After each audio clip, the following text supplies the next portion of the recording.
What's up, everybody? Back here again with another open text. Open text. Oh, crap. We'll have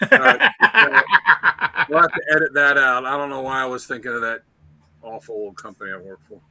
Back here with another Code X top 10 list. Chris threw me off with a clean shaven and putting the hat on. Then he put the hat on to try to disguise him being clean shaven. Yeah, I just got distracted. So tonight, in honor of Memorial Day, which is coming up in a few days, we are doing top 10 war covers.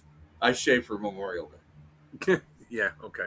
And let's we want to thank everybody that served, including our two veterans over here, Mr. Mike Harbor, our Marine, and our soldier up there, Mr. Chris Schwartzlander. So thank you, gentlemen. Oh, yes, as you say, we got Chris, Minister Sinister. We got Mighty Mike down there. Everybody knows the Ric Flair of comics, Uncle Gary here. Sexy son bitch. Look at it. Look at all that. Look at his arms. Woo! Look at the triceps.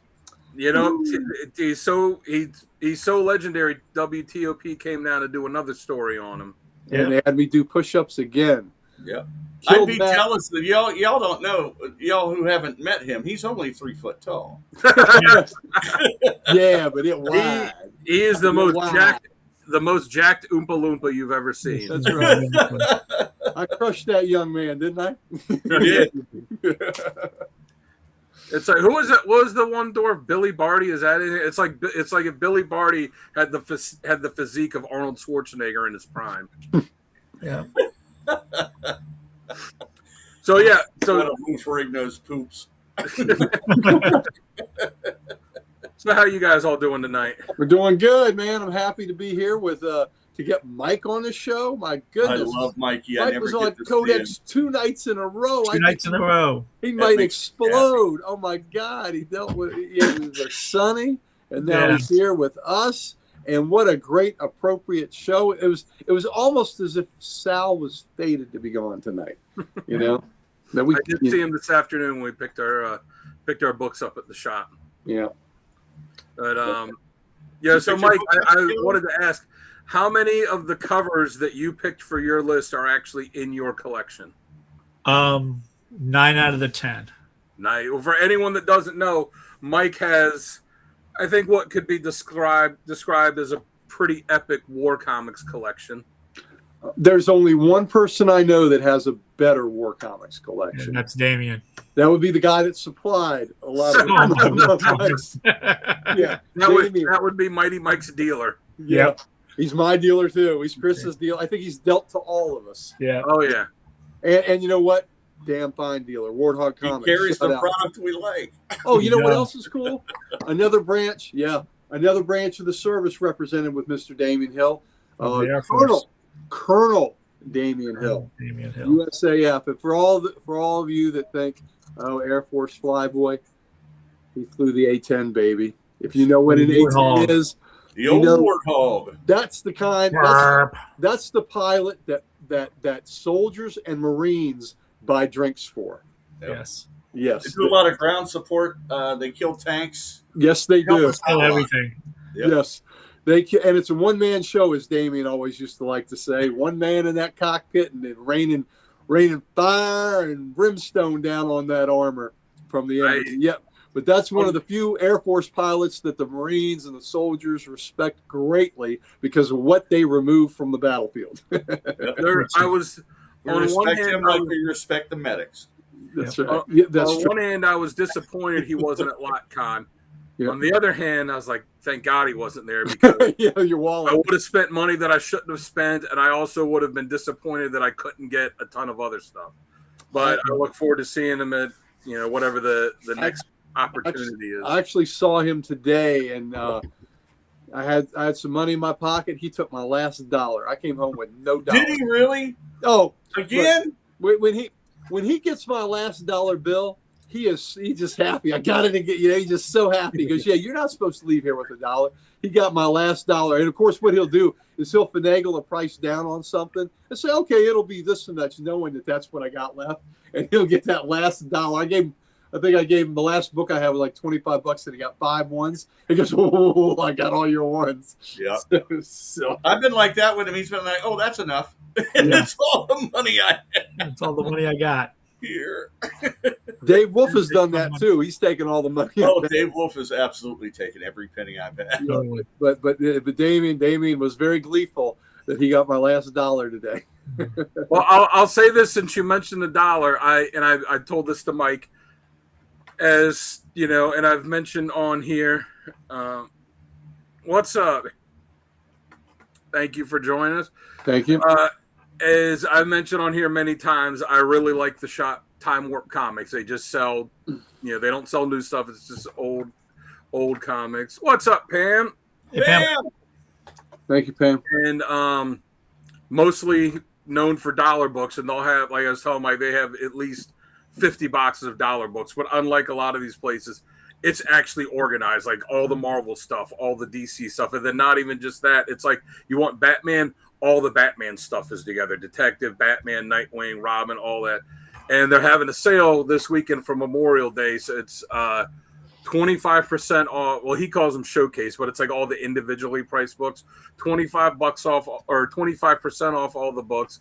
You could fill a short box of dollar comics for $50, and you can fill a long box of dollar comics for $100. So I'm hoping that I maybe could find my way down there Sunday or Monday. Where are they at?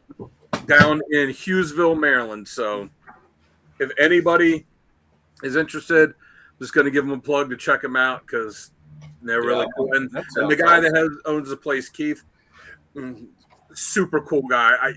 When I say every time, I mean it literally every time I go, and I'll bring my books up to the counter, and it'll be like $65 worth of stuff. He'll be like, just give me 40.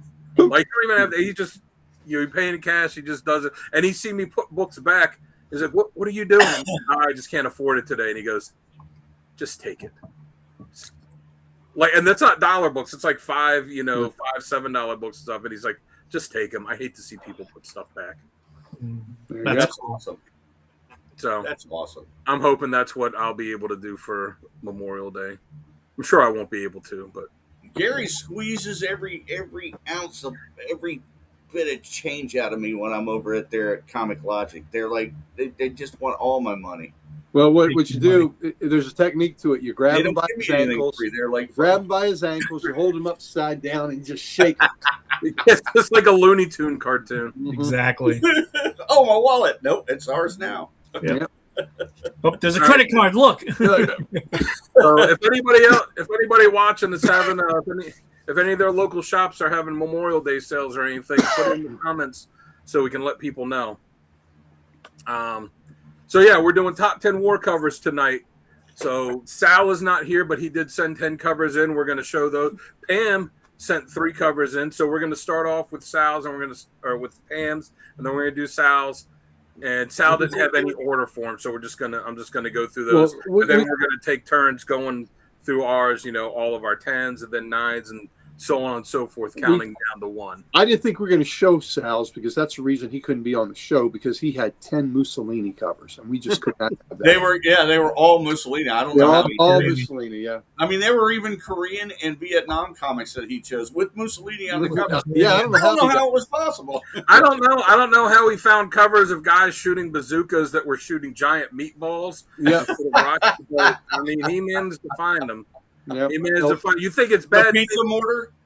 You think it's bad going through the jungle, with all your gear and pack on, and then you get stuck in quicksand? Imagine doing that, going through the jungle, gear, pack, all that stuff on, and then you just stuck in, an unending pool of marinara, and you just, I'm telling you, man, and nothing has the heat. I mean, Willie Pete, White Phosphorus does not have the heat. It does not pack Willie painful heat. Willie Pete. It's called Willie Pete. White Phosphorus is called Willie Pete. It doesn't have that sustained heat that a hot pepperoni does. Yeah, hot pepperoni oil. Burns with molten cheese on it. Oh yeah. Well, we know how much you like a nice hot nice pepperoni. Hot pepperoni there, Chris. A hot long pepperoni, yeah. Hot pepperoni. All right, so as I said, it is I like gabagool. Gabagool. You just like saying gabagool. Hey, It's gabba gabba. Gabagool. Gabagool. Oh, I hurt my gabagools. So as I was saying, it is top 10 war covers, and there's a lot of mostly predominantly military covers. There are a few superhero covers in there, as you know, you can see in the rack behind me that are war themed. I will say this: there are only, I think, like one or two duplicates. For the most part, everybody's list is pretty unique. Though Gary had me tell him, if there's any of these that are duplicates, let me know so I can drop them and put other ones on. Yeah, because I wanted to represent more, and except for one, my number one, I know is duplicated, and that's okay because it should be. I think there's Fantastic cover. two covers that are duplicated, and one of the first one I told you that was duplicated, it's because it was on my list. Oh, okay, well that's fine. But so I think if I remember right, there's two duplicated ones. And also all of our war covers are from actual wars, so there's no, and we didn't specify that, but I think we all kind of felt more comfortable doing that. So there's no Marvel Civil War or or the Star Wars or anything like that. It's all, even with the superhero stuff, it's all based on real world wars. Sandwich wars. So if you guys are ready to get started, I will play our little intro and then we will jump into it. Hey, true believers. This is Chris Claremont. Hey, it's Tom Ray. Hey, this is Adam Kubert. Hey, this is Tony Fleece. Hey, I'm Philip Kennedy Johnson. Hey, it's Peter Tomasi here at the Baltimore Comic Con. You're watching the Codex Station. Keep watching.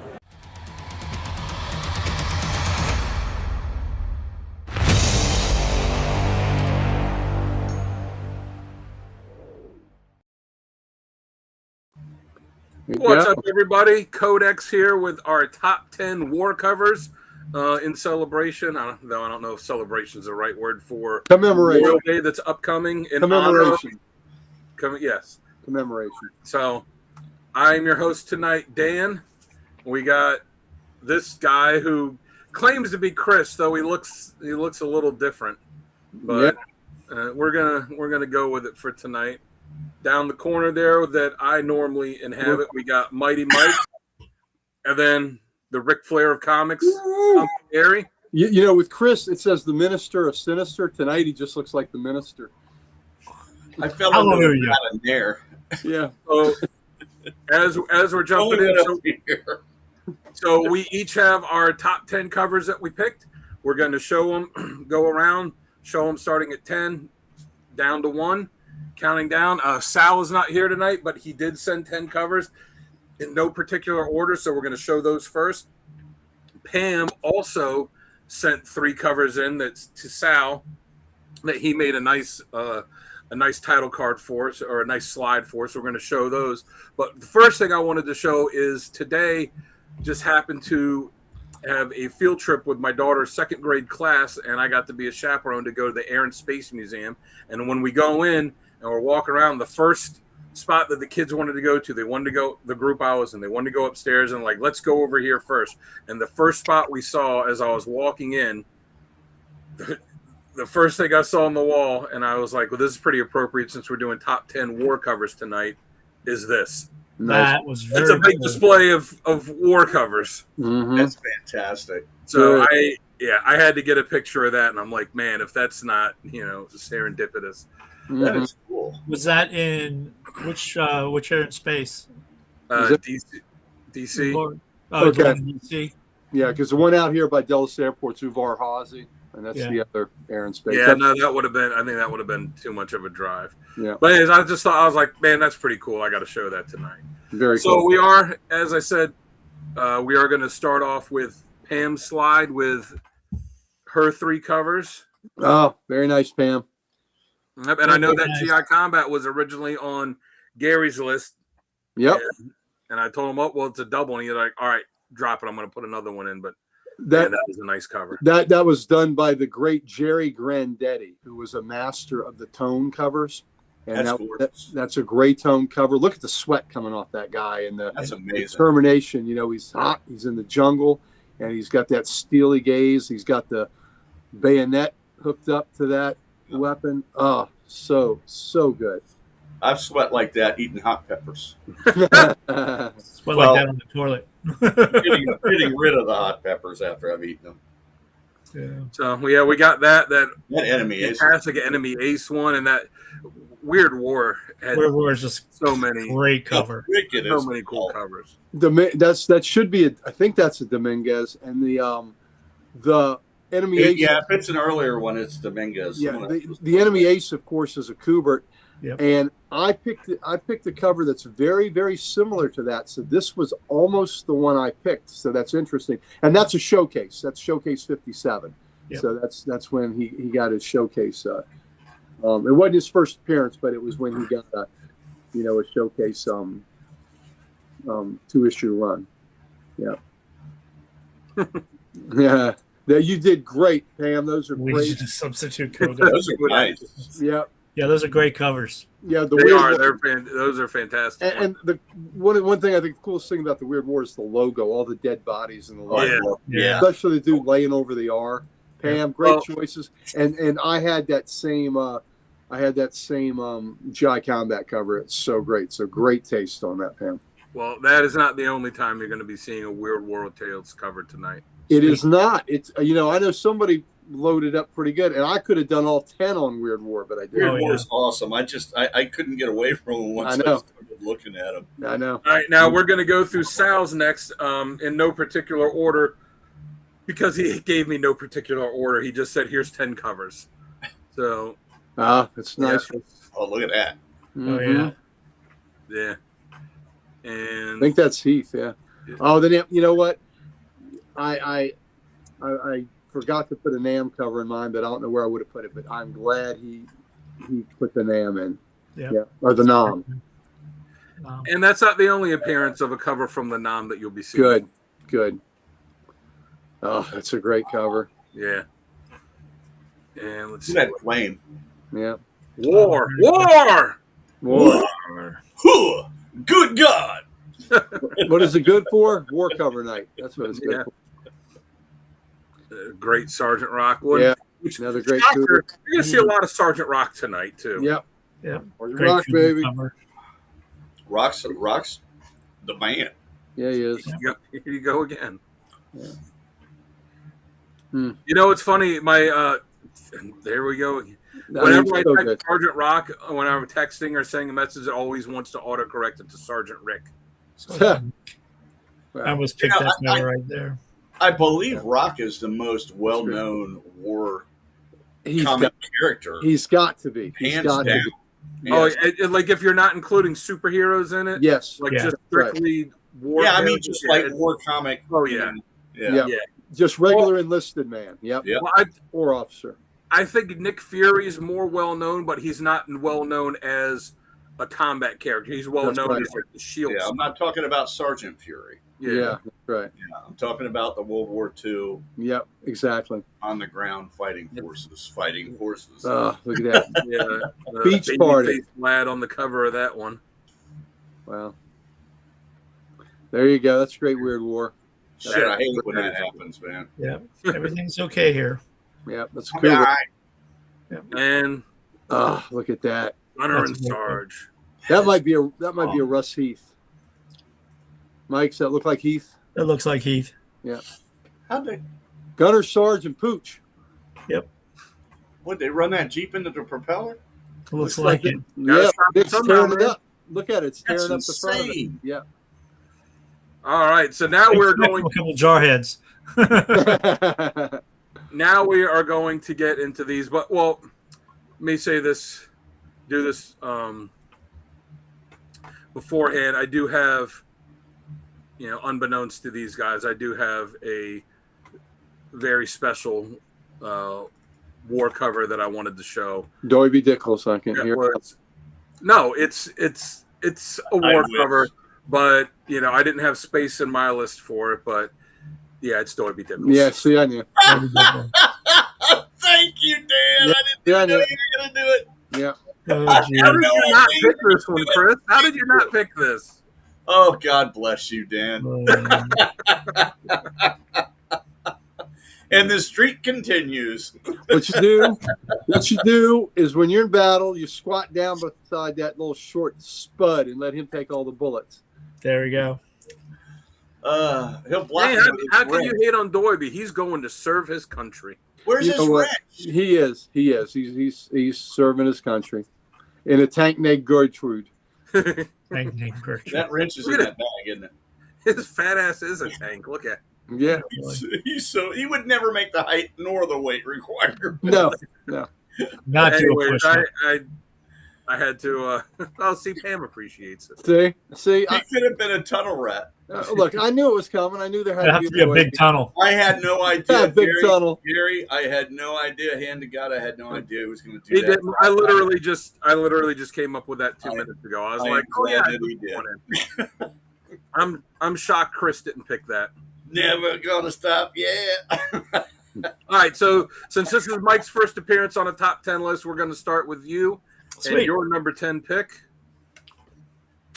Oh, great. Wow. I love that. I own that book. Tidbits Yeah. of the Tyrannosaurus. Wow. So Star Spangled War had a whole series of dinosaur covers, which are huge collector's items, and Mhm. this is one of my favorite ones. That's so cool. Mhm. Yeah, so they have there's got to be at least 20 different dinosaur covers. And You ever see Tyrannosaurus comb? yeah, The handles are real long. yeah, it's got big arms. I have about 5 or 6 of those, so they're pretty cool. Mike, how many of those dinosaur covers do you have? All of them. Do you have all of them? So you'll have to be able to make sure to point that. Well, That's think so cool. I think I might know which cover is the one that you don't have. Yeah, I'll point out the one I don't have. But I'm not going to say which because I want to know if I'm right or not. But Well, I think we can guess. We can take guesses if we see one. If we see one we don't think Mike owns, we can guess on it. Yeah. all right. So next we're going to go with Chris and his number 10 pick. Shockingly, which is not Doiby Dickles. It is a real and actual serious cover, which and a badass. The Dell Combat. Yeah. Isn't that gorgeous? Beautiful cover, Chris. Isn't that gorgeous? Look at that. Pearl Harbor. Yep. The artist on that, they didn't really list. I had a hard time finding it. I don't think I've seen any of those tonight, Mr. Keith. But you know what? If you want to send me an issue number, I might be able to throw one up.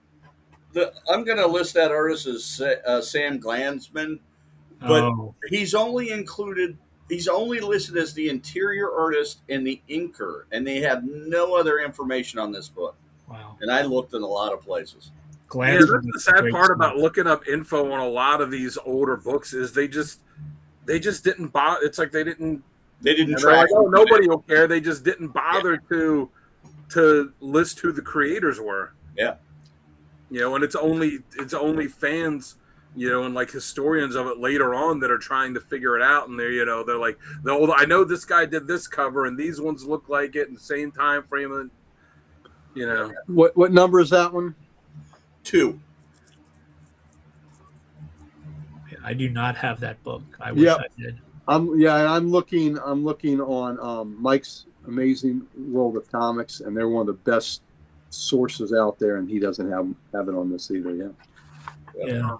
It's beautiful though. It sure is. Well, next we're going to go with my number 10 pick, which oh yeah, you're right. Dell had their stuff has some really good covers. Mike, you've got a pretty good collection of Dell Combat. Yeah, I've got quite a few Dells. Yeah.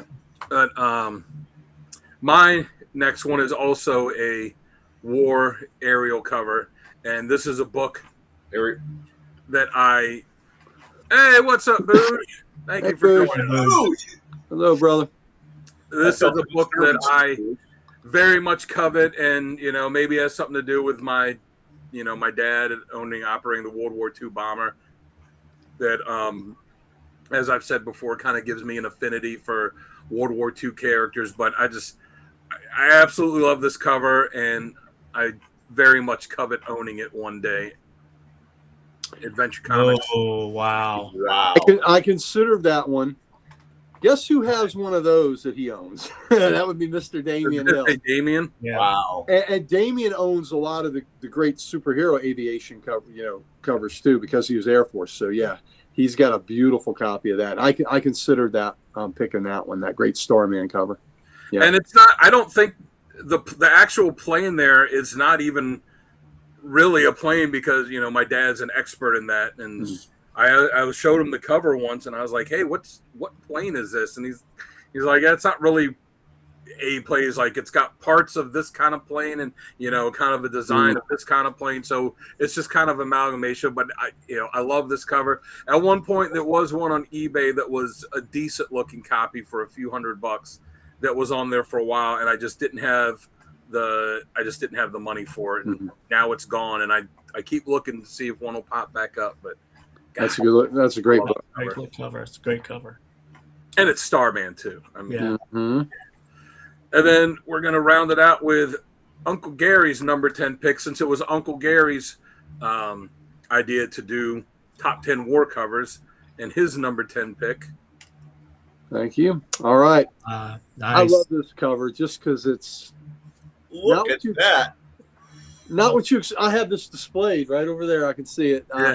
This is not what you expect on a war cover comic, right? It's just, No. but I love the colors.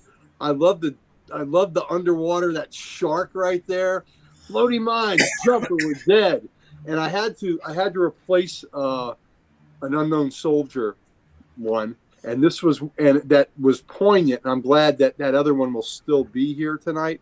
But this one, I was glad to be able to put in its place because it's great.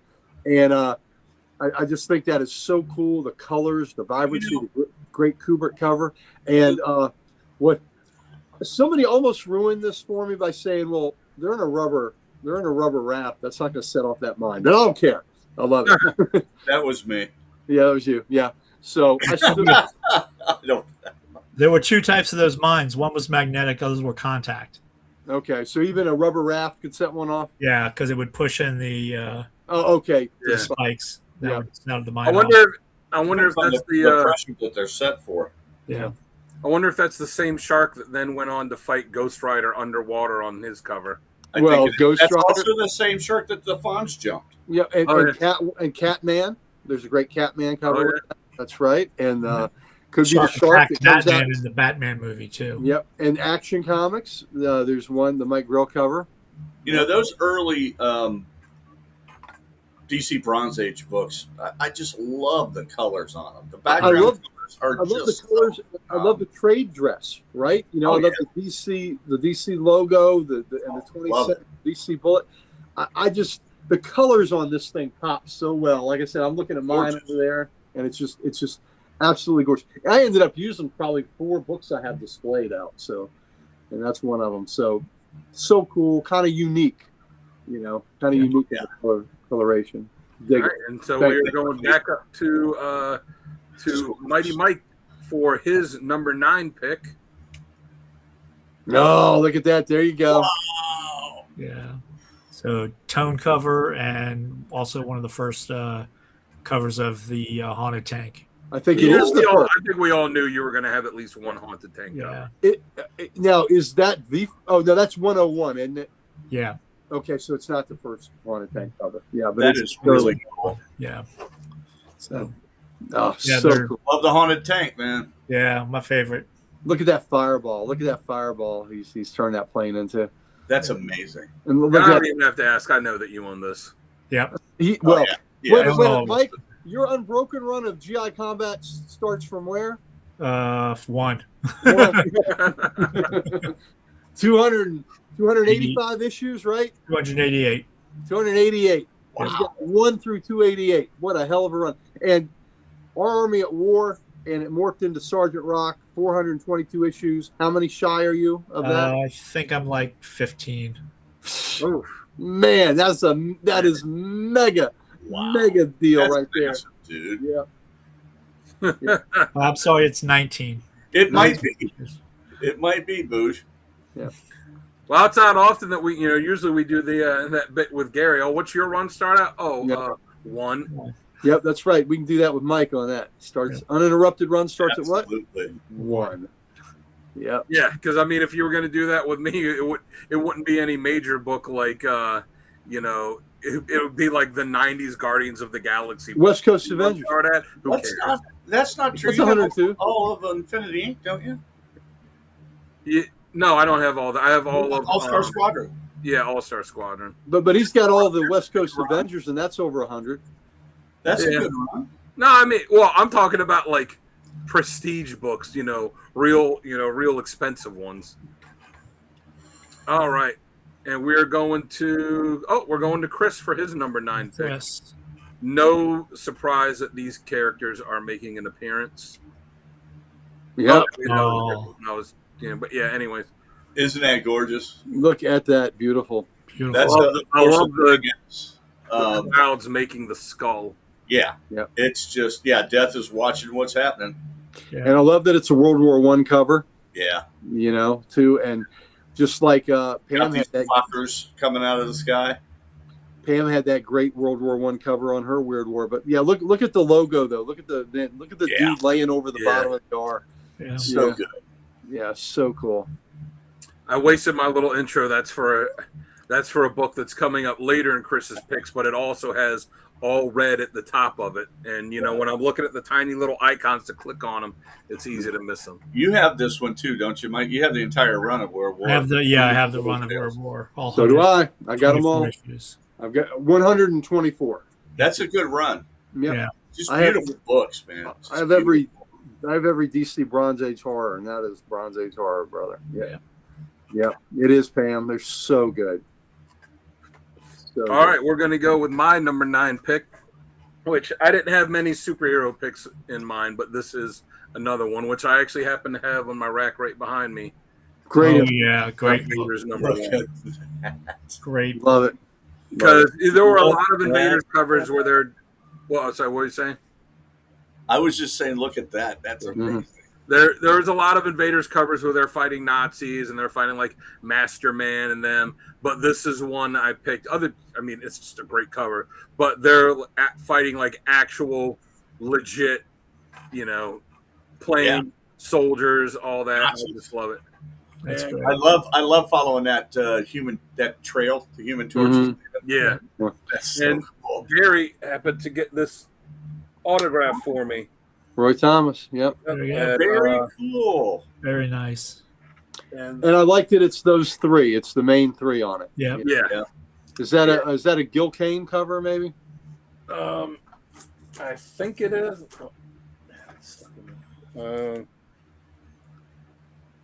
I think it is. I'm pretty sure it is. Looks like Kane to me. Well, Yeah, a lot of yeah, those space Invaders like- covers, didn't he? Yeah.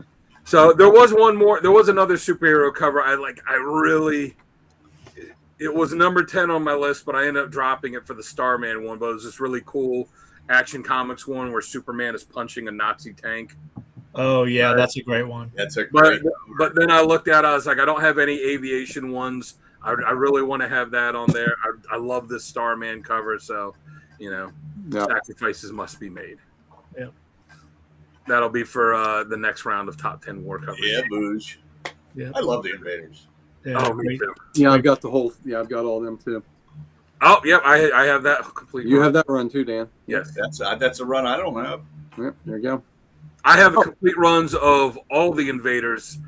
So there's one Invaders book that I'm missing. It's like Giant Size Invaders 2. Yeah. That's. I And think they were it's over probably- the world on that one. Yeah. It's probably just a $1 book. I just haven't come across. That's awesome, man. Chris, that'd be an easy title collect. Yeah, it's an easy I'm one. I'm DC, man. Yep, I hear you. I don't generally Okay. You don't cross pollinate. gravitate towards Marvel. Yeah, not generally. I mean, there are some books I get, Yep. but I'm not going to spend a whole lot on a run. That Yeah. yeah, Yeah, because Invaders outside the pricey issues are issue 1 and the first annual and like the special, the king size one. But the rest of them are pretty fairly affordable, other than those 3. They are. DC and Marvel need to get off the stick and do that crossover with me. Yep. Oh God, I love The that. Invaders. That would. Oh my God, that would be so amazing. as soon as I win the Mega Millions, and I can afford to pay Jeff Johns to write it for me, and There we go. and a select arsenal of artists of my choosing to work on it. Anyways, we are on to Gary's number 9 pick, and I know this is a cover. This is a book that he very much covets. I covet. I want it. Yep. Oh yeah. Oh yeah. That is Captain Marvel Jr. number 13. That is a great Mac Rayboy cover. I love that cover. I considered this book, the guy that had it priced about $800 higher than it should have been. Yeah. So did not. I mean, that's Yeah, you just can't do that. No, I couldn't do that. So I will wait. I've got Mr. Damian Hill in my corner, and we'll come across it. But so for me, it's also got the fact that it's that's right. The first Blood too, and the first and the Union first Jack. Union Jack. What also gets me on this is a football cover. So I love that. Yeah. Mussolini's fat ass is already on the ground, and he's stiff arming Hitler into Tojo, and I think that is just a great cover. I love it. So cool. And for those of you who don't know, Elvis Presley was a huge Captain Marvel Jr. fan. That's why he got himself black. That's what I was just going to say. It's Elvis Presley fighting the Nazis. There you go. It's Elvis fighting the Nazis, and that's where Elvis, get out the way. Elvis had the little lightning bolt. But yeah, I would love. I'll own that one day. Just got to buy I will bide my time. But that is a great book, and I just like it. Captain Marvel Jr. carries the ball for democracy, baby. That's so cool. I mean, it's one thing if a book that you really want is a little overpriced, and you say, "All right, this is more than it's worth," but I really want it. It's hard to find. The condition's really nice. You can look over being a little overpriced, but $800 overpriced, that's a bit too much. No, if it had been a couple hundred over, I'd have gone for it. But it was. I think we've all done that. I think we've all walked away from a that. Yeah, absolutely, and you have to. That's right. Yeah, that's right. He got his butt stiff arm, but he tackled Tojo really well. You're right, Chris. Any real collector outside of the ones that are just, have more money than they know what to do with. Yeah. Everybody has found that book they really want at some point, and the price just wasn't right. And I always say it, man, right book, right price. That's right. Yeah. That's right. Yeah, I've run into books that are just, I really want it, but man, you're asking too much. Man. Yeah. It would have. That it's in. It was the book looked fine. I would have been very happy with the book, but it was, like I said, it was about $800 overpriced. That's way too much to overpay. Yeah, and listen, and we're talking about Golden Age books already going to have some price on it to begin with. So I think the price should have been about $1,000 for it, and it was about $1,850 or something. So yeah. That's he knocked him right out of his helmet, didn't he? Sure as hell did. Knocked that leather helmet right off his ass. That's awesome. Yeah. Tojo's glasses are broke. Whoops. Yep. He's going to have a hard time reading that peace treaty. All right. We are back up to Mighty Mike with his number 8 pick. Oh. Wow. Yeah. Classic photo recreated in comic form. That's an intense cover. Yeah. Yeah. The actual photo I think was in Life magazine or Time magazine. You want a Pulitzer? Yep. Yeah, and it happened just before he blew the guy's brains out. Yep, sure it did. Was, like South Korean secret police or something like that. Yeah, right. He was right. The shooter was South Korean or South Vietnamese. South Vietnamese. Yeah, South Vietnamese. Yep, and he shot the guy that he thought was collaborating with the North. Yep. Yeah. So, just an amazing cover, and the red, the colors on it are just amazing. Yeah, and what the red symbolizes with what's about to happen. Yeah, it's kind of has that added weight to it. Yeah, great cover, great shot. It looks like Andy Kubert did that. Yeah, I think so. Yeah, that's nicely done. That very powerful. Good choice, Mike. That is very powerful. That is a hell of a cover. All right, then we're going to go to Chris's number 8 pick. Oh, great there cover. We go. Yes. I love that cover. Yep. That's just good. That's just good American fun right there. Yeah. There you go. The artist on that, I am not too sure. I believe it is Fred Ray. Fred Ray. Okay. That Oh makes yeah, sense. that's definitely Fred Ray. Yeah, Fred Ray's the one that has the classic eagle and The shield eagle, yeah. cover. That's number Yeah. 14. And Yeah. so that's just 3 issues before that. So yeah, that's Fred Ray. Yeah, Absolutely. where I did my Captain America homage to that one. Mm-hmm. That's a great cover. That's a cool cover. Sniveling little bitches. Look at him. He's got So both. fun. So early in Superman's career. Mhm. Just so cool. Well, that's something that the comic companies had the superheroes entering World War II before the U.S. government had actual soldiers. And do we remember who the first hero fighting Nazis was? I know Dan knows. I know who that is. Chris? I know the first patriotic American hero was the Shield. Well, the first Nazis. I wouldn't say he was a hero, but the first comic character to be fighting the Nazis like that was a Submariner. Oh yeah. Yeah. Subby. Yep. Right, Mike? Yep. Yep. It was Subby. He was the first one to be taken. He was taking on those U-boats. Yeah. All right, and we're going to go. That when Bill Everett was doing. Yeah. Yeah. The art, his underwater art was exquisite. Yes. Way ahead of its time. And the Submariner is the only Marvel Comics character to predate the entire Marvel Comics character base, because it was a movie not famous funnies, but it was a movie. It was a movie book that was supposed to come out, but then kind of got scrapped. But it was a giveaway. Yeah, it was like a giveaway at movie. Yeah. But they ended up scrapping it, but there were a few copies that made it out. And then they reprinted the story in Marvel Comics. In Marvel Comics 1, yeah. Mm-hmm. All right, so we're going to my number 8 pick, which one thing that I kind of did with my war covers, outside of the couple superhero ones I picked, was I picked covers that kind of show the reality of war, the ugly side of war. That's not so much the guys charging forth and we're going to get them, but more like, hey, this is the reality and the horror of what war is. And that shows in my look at that. Like Mike's pick that reproduced a famous photo. This is a reproduction of a famous painting. This is a very early Jack Kirby. Wow, look at that. That's awesome. Yeah, in the style that you don't really associate with Kirby. Wow. Yeah, I wouldn't have guessed that was Kirby. No, yeah. Yeah, great. but the whole thing where it's the painting of the soldier that's bandaged up and beat up, and you see the bullet dings in the helmet and all that, and then the letters writing home to parents, everything's fine, it's okay, and then you see the horror that's unfolded behind him. Yeah. I think I know not all soldiers, but I know a lot of them would kind of write home and would not make it seem as bad as it was when they're writing home, to people back in the States. Yeah. Mm-hmm. No, that's a powerful cover. Yeah.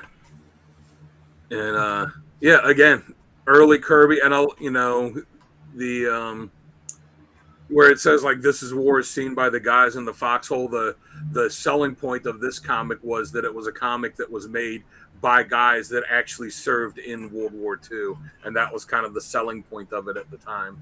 Yep. Wow, great book. Mm-hmm. Thank you. And we are on to Gary's number 8. All right, there we go. So that's reminiscent of the one Pam had. That's so cool. So I had to pick between the two of them, and this was the one I picked, and it was close between both of them. So this is actually Star Spangled War 138. That is, of course, a great Joe Kubert cover, and I just love the the ace chasing the British plane as it's shooting it down, and I love that image, that great Joe Kubert image of the ace's face superimposed into the black dark sky. So the slayers and the slain. What a great book. Cool. And this book, that black cover, just like I have a beautiful copy of the one Pam showed, that Showcase 57. Those black covers on these things, oh man, when you get it nice, it is just they're gorgeous, stunning. Yeah. Kubert was a master. Mm-hmm. He certainly was. All right, well, we're heading back up to Chris for Mike for your number 7 pick. Oh, look at that! Wow, that's crazy. Okay, good. Mike has that one. I have this one. He has that one. I know he has. zigged when he should have zagged. Yeah. Oh, yeah, he did. Wow. Oh, Is that a Korean? Yeah. Shut Korean. Yeah. So that's an Atlas. So that's Marvel when it was Atlas. Yeah. Look at that battle. That's beautiful. That'll But give you. then you see the guy in the background that's got his, that's Yep. that's got that's got the guy that's he's taking the soldier out there, but he's in the sights of the guy in the background there. It sure is. And then there's another one dead in the foreground. Yeah.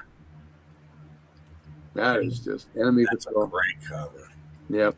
Pam, I'm with you. It's great. I'm glad you picked the other one and I picked this one, so we got to show them both. So good job. Yeah, it's a gorgeous cover. It is.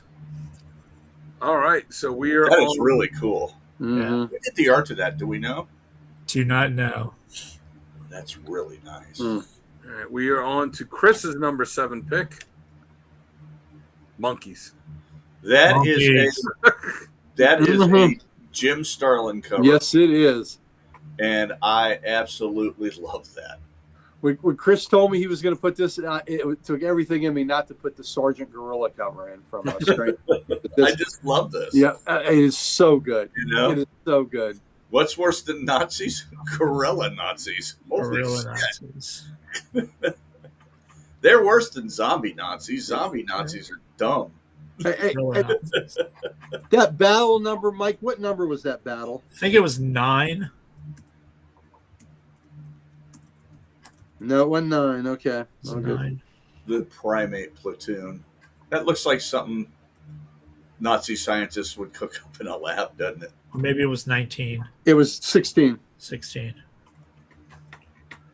Well, Mike, that was Russ Heath. Is that Russ Heath? That's Russ Heath on that battle cover. Yep. One of my favorites. Russ Heath. Weird War. That is a great Starling cover. Yeah. So good. So good.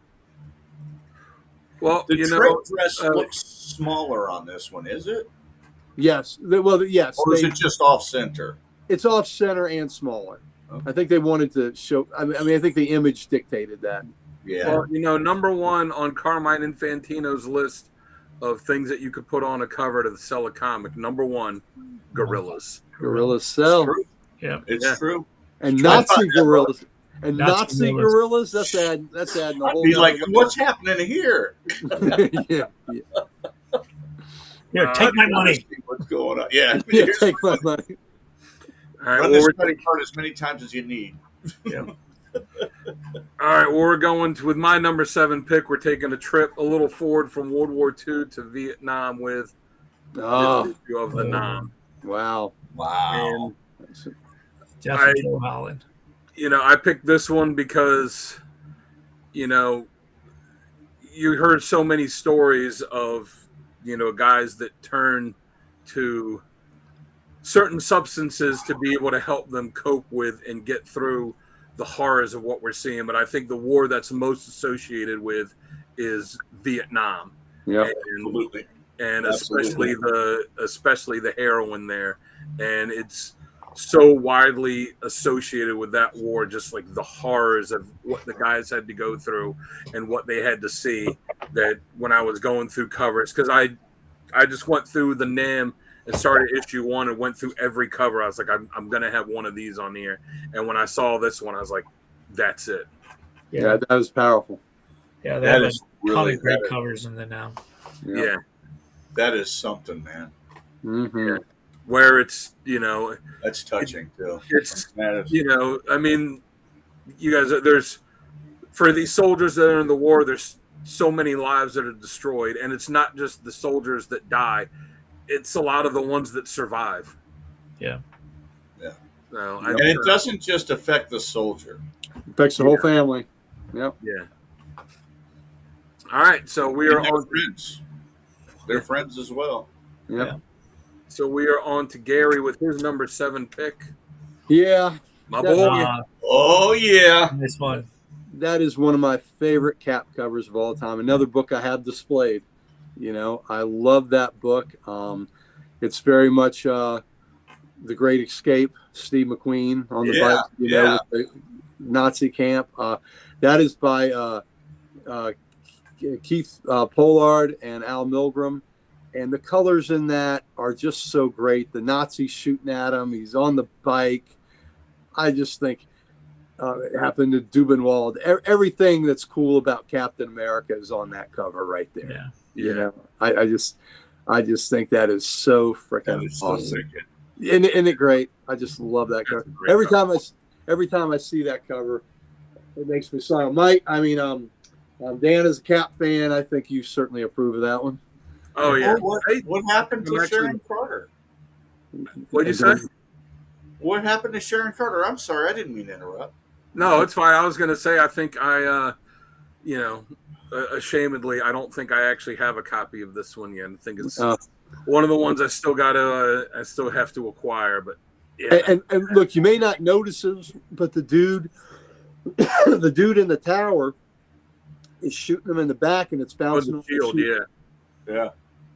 Yep. That's a great cover. Yeah, so he's got that high caliber weapon, and it's bouncing off Cap's shield on the back, which is so cool. Yeah. Didn't do nothing. Yeah. All right. So on to Mike for his number 6 pick. There we go. Oh, there we go. Mademoiselle Marie. Mademoiselle Marie, she's he brought his sexual. He's got that one too. I know he does. Yeah. Yeah. Look at that. Just one of the few female characters that they put out there that wasn't just a damsel in distress. Yeah, she's awesome. She was, just as tough, and legends have it that she bare the child of Sergeant Rock. That's that. I tell you what, there was a really cool story about that. Yep. Yeah. Did she name it Frank? This is a piece of the rock. I'm not sure if I have to check the book. I think it might have been. It might have been Frank. You have her first appearance too, right? I'm sorry. What's that? You have her first appearance too. Yep. Yeah, I have all 4 of her. I have actually all 4 of her cover appearances graded. Nice. And for those not familiar with her, she is a member of the French Resistance, right, during World War II, and a badass. And look, let me say this: a lot of times it's easier for us to make French surrender monkey jokes and all that, and for the Vichy government, that's 100% correct. Yeah. But those French resistance fighters were 100% badass guerrilla. They were. And we should never, ever take anything away from what they accomplished. And a lot of the Allied pilots wouldn't have ever got back safely had it not been for the French underground. So, That's true. Yep. Yeah. So good choice. Cool cover. Beautiful. And it's cool, it's because with all the war covers, it's predominantly men, which it's predominantly men that fight. But there were women that did more than just act as nurses too. Like I mean, look at what Audrey Hepburn did in the war. You don't really think of her. You think Audrey Hepburn, the the actress, but before she was an actress, she was she was fighting as a member of the Dutch resistance in World War II. So it's it's not like it was an uncommon thing. Right. Yeah. I mean, you've got there's an entire, I believe, platoon of female Russian snipers. Yeah. Well, there's also the Nordhexen, the Night Witches. Yeah. The Night Witches. Oh yeah. Have you read that Garth Ennis miniseries about the Night Witches? They flew.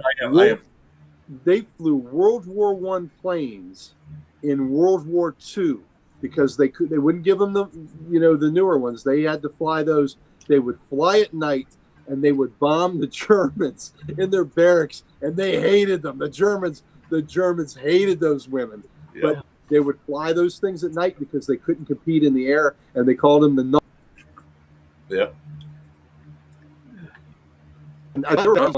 Didn't the Jones have bounties on them? Yes, definitely. Yeah. So They the did. not Hexen. Oh, they hated them.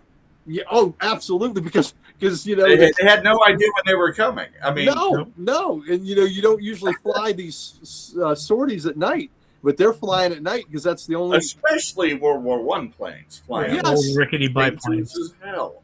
Yeah. So yeah, they were. Yeah, the not Hexen, badass. All right, and we are on to Chris's number 6 pick. Oh, there we go. So you can There see we that go. right behind Gary there. Right there, Another baby. Dominguez. There Yep. it is. I have always loved this cover. Gary is lucky that's still there. But it's just that. Look at this guy. You don't have that, Chris? No. But You look at have this to get guy. that. Yep. Look at this guy. He's sitting there thinking, maybe I can jump out and pop one or two of what's coming on. He has no idea what is coming. Yeah, bunch of skeletons. And this is my He's favorite. doomed. This is my favorite Weird War cover. Yeah. Yeah, mine I too. love this book. Yeah. That's a great book. Yeah, I have a piece of original art from Kevin Starkey who did the motorcycle guy for me. Yes, Oh, that's wow. right. Oh, wow. Mm-hmm. Yep, he sure does. Yeah, Chris, we'll have to find you one of those, man. You got to have that book. Yeah, I gotta find that. I just have to have it. Listen, after you finish your Brave and the Bold, you may need a new title. It might have to be Weird War, buddy. I might need it. I might need to. Yep, you might need to. All right, we're So I'm going. getting there. I know you are. All right, we're gonna go with my number 6 pick, which is Oh, great book. That is so wonderful. That is. If there was ever a true hell on earth, it was here on Iwo Jima. And then you just look at what's behind him, and the way that it's drawn, that it doesn't look like the Iwo Jima, that it looks like it's hell that's come up. Looks to like hell. Yeah. is just That's a classic EC title too. I mean, that is just. Yeah. yep. Oh, that's Golden Age goodness there. Yeah. yeah. That one is again, like as I said, I was trying to look for covers that looked great, but also had a message to them too. That's Harvey Kurtzman. Yeah. Kurtzman. Kurtzman. Mm-hmm. All right, so on to Gary and his number 6 pick. All right. Well, Sam getting ready to Oh, Isn't that good? Take it. nice. Something else I covet is a National Comics Uncle Sam cover. Make him say Uncle Sam. Yeah, isn't that great? Make him Say say Uncle. Uncle Sam. That's pretty Make him cool. Say it. So You son of a bitch. I covet a National Comics Uncle Sam cover. There's one I love 21, but I almost picked that to show, and that's the one I almost bought a year ago too. But it was also overpriced, so I didn't take it. But this, if I saw this one, I might have to buy this one. I love the kid. Make him say Uncle Sam. Yeah, that's I love Sam. Sam getting ready to That open is up so a whole cool. big giant can of whoop ass, isn't he? Look at Wow. that. Then he's got the tank behind him that's coming Yeah. up to help. He's got the planes dropping bombs on the way Yep. up behind him. Yeah. And I know he ain't firing that weapon like that though. Well, Yeah. Uncle Sam's got some powers. I know because that's a hot muzzle he's Yeah, holding. burn like hell. Yeah. Not Uncle Sam though. Not the Oh. spirit of America. Well, did y'all see the miniseries The Pacific Yes. that was done? It was by the crew that did Band of Brothers. Yeah, by Hanks and Spielberg. Right. The one fella, God, I can't remember his name. Barcelona. Barcelona. Yeah. Won a Medal of Honor. And one Yeah. thing he did, he had to go back and forth between two positions that were about to be overrun, and he lost his gloves. And he carried these things, I think, was it using his forearms, Mike? Yeah, I was using his form. Yeah. Burned the hell out of himself. And he went back and forth between these positions, moving that gun, burning the shit out of himself. Medal of Honor winner, John No. Barcelona. He won the Medal of Honor. I'm And, gonna have to watch that. and Yeah, Sam, possibly. it's not as linearly. The storytelling. It's not as linear as Band of Brothers is because it was one unit. Pacific jumped around a bit, but but the Barcelona, I mean, wow. He was a Marine too, right, Mike? He was a Marine, died on Iwo Jima. Yeah. Yep, that's right. Yeah. He had it made. He could have did he do this at Guadalcanal? Maybe. Yeah. At He, Guadalcanal. he didn't have to go back. He didn't have to go back. He was already well known. They had him as a Yeah. as a trainer. Yes, and he didn't want to leave his men. Yeah, And he went back and died on. and he had just gotten married too. Yeah, and you know what? It's good because this is Memorial Day. It's good we're talking about guys like John Barcelona, Yeah. right? Yeah. And thank you for remembering his name, Mike. Let's talk about guys like that. We see this cover. This cover is cool as shit, right? But there was a real dude, John Barcelona, that burned the hell out of himself, going back and forth, and he saved those positions from being overrun because of his heroism. And my God, when the morning came, those Japanese bodies were stacked up like cordwood that he had just mowed down all night. Just amazing. But John Barcelona, you're the badass, and Uncle Sam would salute you, brother. So, but love that cover. That cover is by Al Gabriel. So give him some love too. Al Gabriel. Awesome. All right. And now we are back up to Mike. We're hitting the top 5 with his number 5 pick. Oh, great. On the Wayback Machine. Yeah, you just don't see many covers from that war era. Yep. So I had to pick it, just because it's just such a unique cover, and the early Star Spangled War stories. Right, because a lot of times we think of the modern wars, 20th century wars, but I think it's cool to represent some of the other wars. Yep. Yeah. You know what? I just realized I could have looked through all the covers for Redcoat and probably picked a pretty good one. I just didn't. And I was even intentionally trying to think Yep. of different wars, and I completely missed that. And I got all of them right here. I'm like, I bet there's a good one in there that would have worked. Well, it's funny. You see probably a majority of all the war books are based in World War II. World War II, yeah. Yep. You've got the Nam, and you've got some of the ones from the Korean War and stuff like that, but you don't see Civil War, you don't see World War One, you don't see any of the early American wars and stuff like that. So we've got a couple, at least I think 3 World War Ones tonight. Yeah, so from the World War I'm Ones. happy about that. And Mike, it's funny when we get to my number 5, I'm going to be in the same era with you on the same pick. Cool. So that's pretty cool. Yeah. Yeah, I'd say probably World War II it's clearly what we see the most of. Yep. And after that, I'd say probably Vietnam number 2 because the Nam had a pretty good long run, and then the Punisher and like all the Punisher adjacent stuff. Because of him, you see stuff. The Fighting Sullivan. Fighting Sullivans, yeah, great movie. No, that was about the boys that went down in the ship, right? Yep.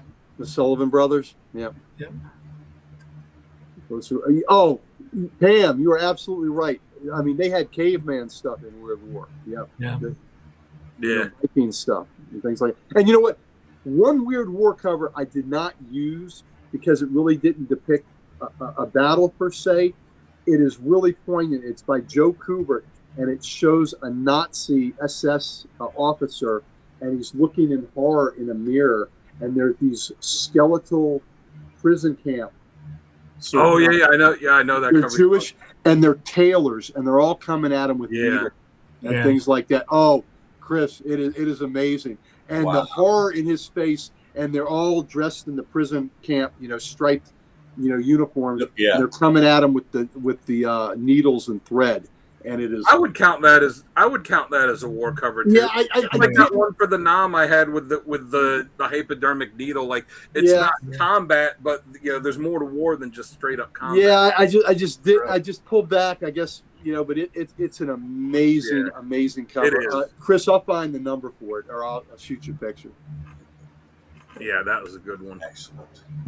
All right, so we are on. Speaking of Chris, we are on to Chris's number 5 pick. And before this is awesome cover. But before I talk about this, and we were talking about honoring heroes who have fallen previously, Ira Hayes was also one of those Marines on Iwo Jima, and he was a Native American. He was a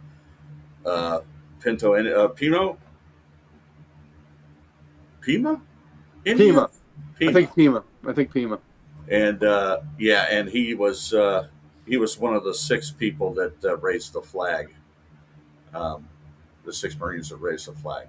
He sure was. I'd like to honor him, and he faced his own problems when he came home. He died of alcoholism, and not a lot for even a war hero to do on the res. So Yeah.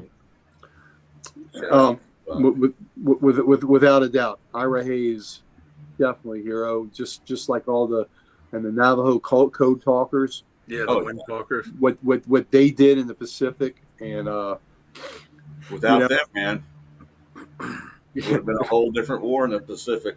Indecipherable. Japanese never broke that code. Never broke that code. So, you know what? An Enigma machine wouldn't have helped them. Nope, not at all. This is a Frank Frazetta. Yes, it is. And just beautiful. Look at that. Right. And it is technically a magazine. If anybody wants to make sure, we want you to know that we know it is a magazine, but we qualify it. Yeah. We're aware, but this when I was a kid, I read a lot of the Warren magazines that I shouldn't have been reading. Probably wasn't old enough, but this was advertised in the back of a ton of them. And I always wanted to read it. And to this day, I haven't read it. But that cover just screams to me. Look at that. That's awesome. That's badass. Beautiful. That's a great pick. Mm-hmm. Yep, Frazetta. And Mike owns all, I think, 4 of them, right? Yeah, I own 4 of them. Yeah, that's awesome. When issue one, was it issue 1 through 4 or 1 through 5? 1 through 4, right? 1 through 4. 1 through 4. The magazines. Edition 2. Did I give that to you? I've got one. I gave you that. We want one for Chris. This, if you read these books, this is some of the deepest war comics that you'd ever read. And there was a basically, because it was so anti-war in the Vietnam War, there were a bunch of other companies, writers and stuff like that really helped kill this book. But it's an amazing. Chris, I just sent you a link where you can read them online for free. Cool. Chris, you can read The Real Deal. I can get you the book Mike gave me to read too. It's an amazing book. Definitely something you want to have in your collection. Awesome. Yeah. That's cool. Thank you. That's really cool. Yeah. Yeah. When we all love Frazetta. Yeah. Oh yeah. How can you not? Yeah. How can you be an art fan and not? Yeah. You know who else loves Frazetta? Mrs. Frazetta. Yeah, Frazetta's a big fan of Frazetta. Frank, and a lot of these cool looking dudes. That was him. He was drawing himself. Yeah, he was always painting himself in his pictures. All right. Well, I mean, hell, Dave Stevens pretty much drew himself in the Rocketeer. He did. He drew the Rocketeer to be him. So. That's awesome. That's awesome. But Frazetta was a bodybuilder, so he was. It was. It's a lot different than like me putting myself in that image and like giving me muscles. Oh, I just sent you that weird war cover. Yeah. Yeah. All right. So going on to we should show that. It's up to Dan. You want me to send Dan? If I send you a picture, can you show it? Send it to me. Through Messenger or through through Messenger, yeah. Because I'll do that. Messenger, I can get it right off of my laptop and put it right onto here. Cell phone, I have to take it. I have to email it to myself, and that is a powerful cover. It is. Yeah. All right. So my number 5 pick is Vietnam Journal number 7. Oh, look at that. Don Lomax does not get enough credit. Wow. And there were two covers from this series that I was really torn between. It was this one and issue 1. And if you've seen issue 1, if you haven't looked at Vietnam Journal issue 1, it's the chopper is flying away and the one guy's firing, but they're like one guy's kind of hanging out of it, pulling another guy up. But I thought this one was was was really powerful. Where you see the gunner that's still firing down on the enemy, but you just see the medics trying to treat all of these guys, how gravely wounded they are. That I they're look all at this and I this can hear chopper- Fortunate Son. Yeah. You know what? I look at this and I can hear Fortunate Son. Okay. You see the guy holding the blood in the background, the medic that's like holding the guy from falling out while still trying to treat him, and Yeah. what this picture means to me is a man I worked with for almost 30 years, Walter Ellaby. I love him like a brother. He passed away about 5 years ago. He did 2 tours in Nam, and when he would talk about Nam, he would preface it and he'd say, "When I was in hell." When I was in hell. And that's and like his job, he had a choice between jail or Vietnam. He got in some trouble with the law. And he chose Vietnam, and he went there and he did 2 tours. He saw a lot of people die. He had to kill to save his life a lot of times. And he was Marine, and they would drop them off way in front of enemy lines and then leave them there, and they're behind lines.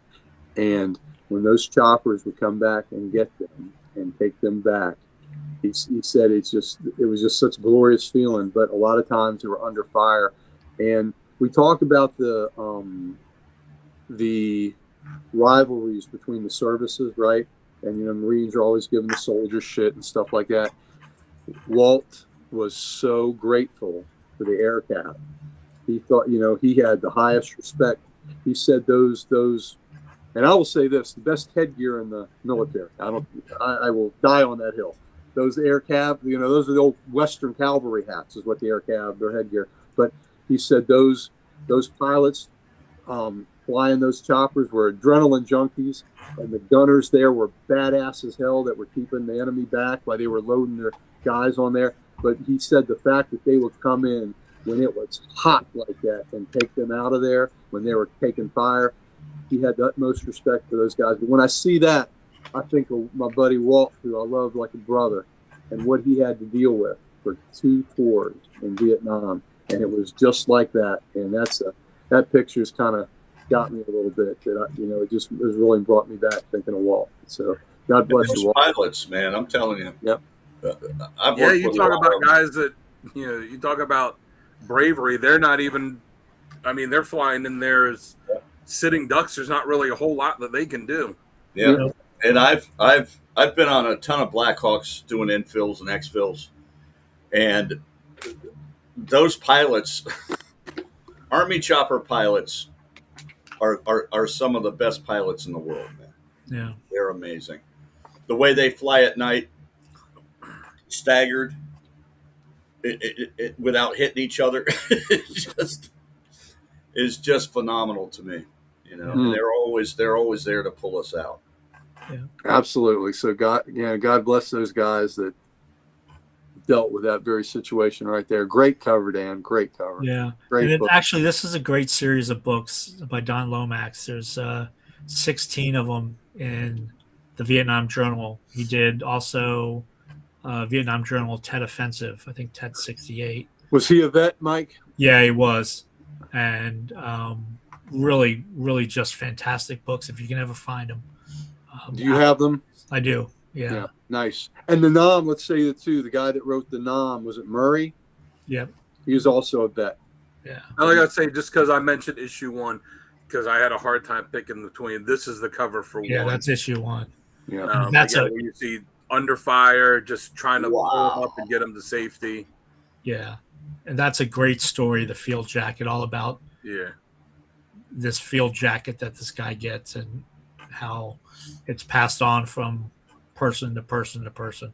So, well, Mike, this is why we had you on this show, brother, because we know your knowledge on this subject is unsurmountable, buddy. Thank you. Absolutely. All right, well, so we are on to Gary and his number 5 pick.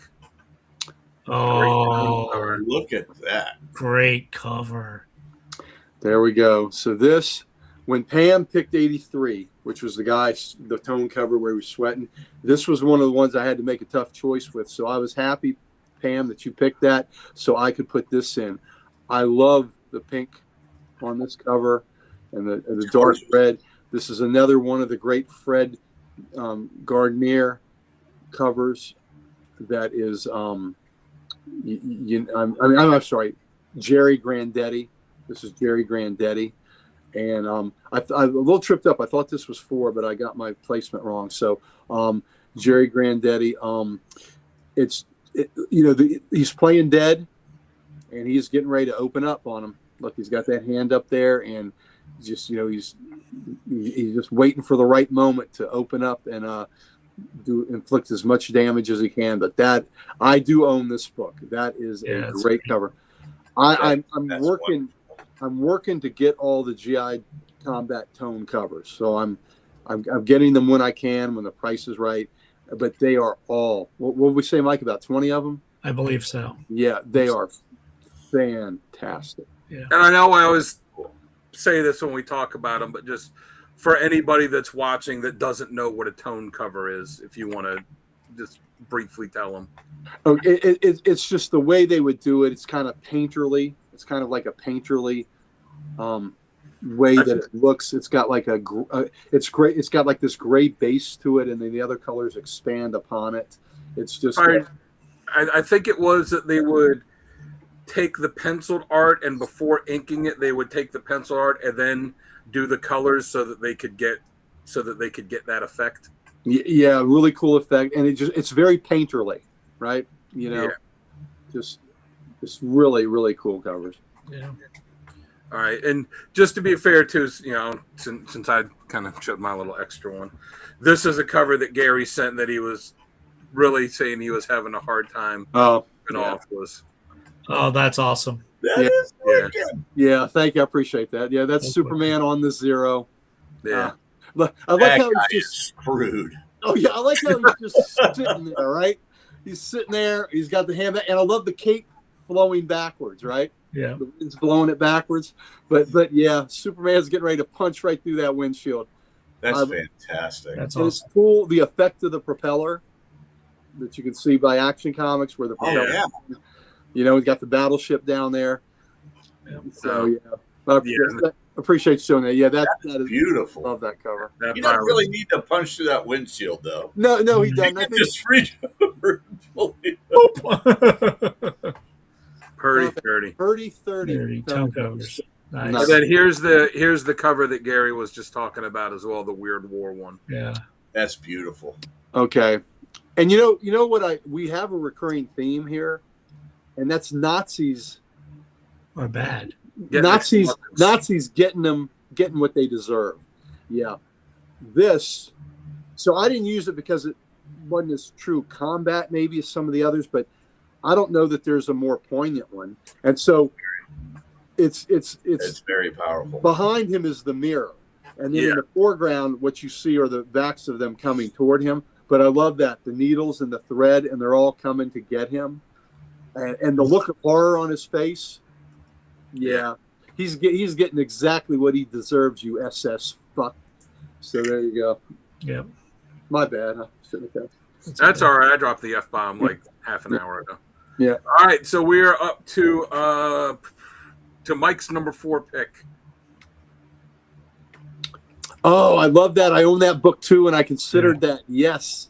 Yeah, great World War I cover, bayonet fighting, with 2-foot long bayonets.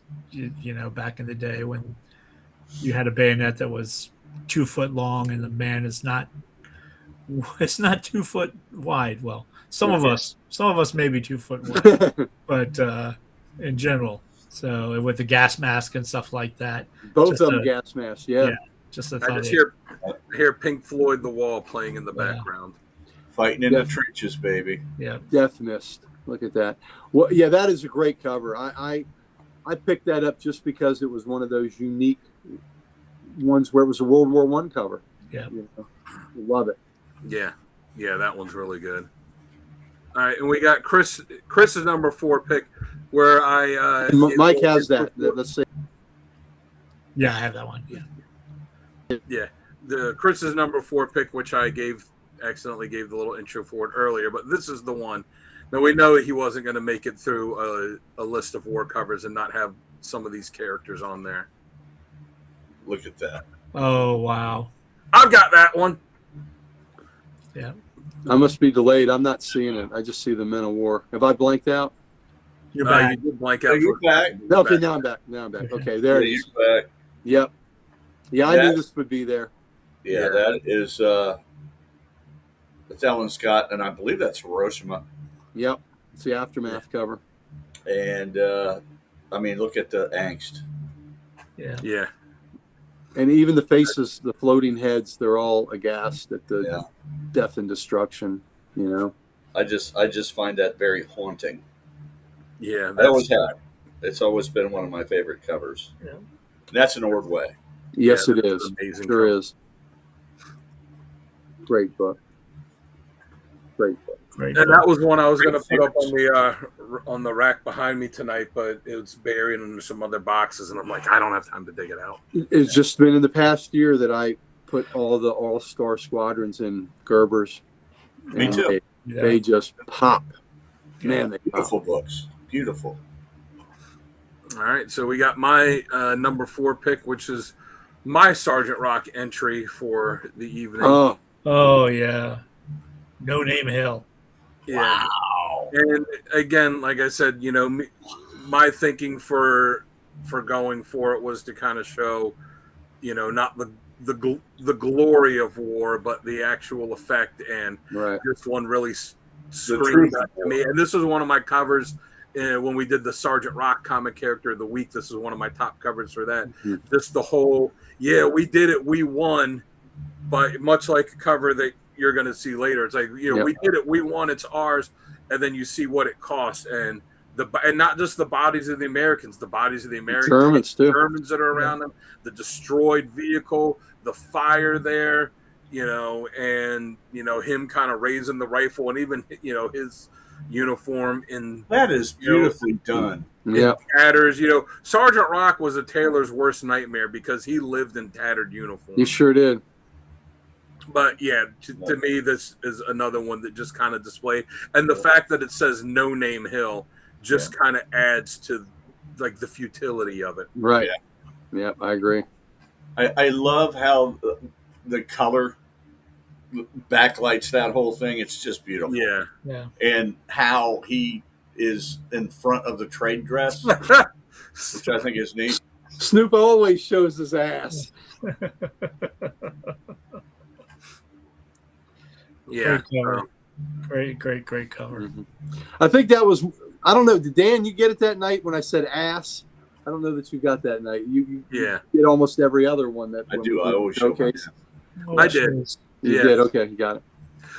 Funny quick aside. The first time I heard that phrase, you know, that saying shows your ass, I didn't know what it meant. I was working as a dispatcher for Room Store, so you know the kind of people that some of the kind of people that would order furniture from Room Store, some of the drivers that would deliver it too. So this driver at a stop, and I didn't get the call. The customer called in to Room Store customer service. I was working dispatch for the drivers, and she comes in, and she comes up to me, and she's like, "Oh, you got to do something with this driver, Jova." I was like, "Oh, what's wrong with him?" Because he's a good driver. She's like, "Oh, he's at this customer's house showing his ass." I never heard that saying before, so I was like, so he's mooning? I'm like, is he mooning the customer? So I'm like, all right. So I went up to the assistant manager, and I was like, so you've never heard that term, right? I never heard it before, and I was like, I don't know how to say this for what they just said is going on. They showed us, and they're and then they told me what it meant. I was like, oh, okay. I was trying to think, like, how am I going to deal with the situation of a driver I just imagine them having some problem with the customer and just standing in their front yard and mooning the customer. And I was like, how do I deal with this one? Because F you, that's why. So that's how I discovered the meaning of that. Yeah. My mom used that that phrase all the time, to the point where when me and my buddies were actually at the pool mooning people and we got home and we're laughing about it, my mom was like, "Were you at the pool showing your ass?" And we just died. Yeah. Like, we sure were, Ma. Absolutely. Top of the world, Ma. That's what we're doing. Of the world. All right, so we got Gary's number 4 pick. There we go. Oh, great. Man. Nice. I didn't think anybody. I don't even. Have you all ever seen that cover? I've never seen that cover before. All right. I have always wanted this book. I don't think I have. It's Action Comics number 8 by the great Fred Gardner. So I'm going to say this is French and Indian War, is what I'm going to say this cover is. I'm going to say that's an expensive book. Yeah, it is. It is. Now, look, it's not as expensive as Action 1 or Action 7, which is the second one Superman's on, but it's still pretty damn expensive. But I love that cover by Fred It's Gardner. beautiful, man. And what I think is cool, we have this war right here is very personal. It's a one-on-one war right here. It's one man against another. I'm glad we're using the Native American and the British redcoat together one-on-one. And the tomahawk is on the ground that has been dropped. The saber is not in his hand, so the saber has been dropped, and now it is just a hand-to-hand combat situation. Man. Yeah, this is as personal as warfare gets right here, right? It's bare hands, and There's fighting and shit going on there, buddy. Oh yeah, biting, strangling, gouging, Ball hair kicking. pulling. Yeah. So I was kind of excited to show this cover because I felt like maybe you three had never even seen this cover. That's before. beautiful. I've never seen it. I've never seen it. Yeah. So I love the background. Yeah, me too. Yeah. Oh yeah, it's a gorgeous cover. Yeah, I've always It's known that beautiful. some of the early actions and adventure comics have great covers that are, like frontier type covers that are just Really? amazing. So this one is just, Yeah, I'd never seen this. It's amazing. yeah. Isn't it fantastic? I mean, Yeah. I wouldn't care if I would love to have this cover. I mean, it's great that Superman is one of the stories in here, but I'd love to have that cover for just the image. Yeah. Yeah, that one. Fred Gardner. All right, so we are hitting the top 3 now. So starting us off with his number 3 pick is Mighty Mike. All right. Oh, nice. Gotta have a show. Mike, that was on my short list, buddy. Yep. That was on my all-winter short list. That is a That's great so cover. cool. Yeah. Love this The book. U-boats again. Yep. Yeah, you've got Cap, you've got Namor, you've got the Torch and Toro, fighting the Jets, the Yep. Nazis. Bucky flying the plane. Flying the plane. That's so awesome. Yeah. Yep. I love that cover. So is this the one that you do not have? Nope. This is the one that's hanging on my wall right in front of me. Oh, Yeah. Mike got that in the past year. Yeah. Can you Graded reach it? 4.0. Can you reach it? Yep. Hold on. that's awesome.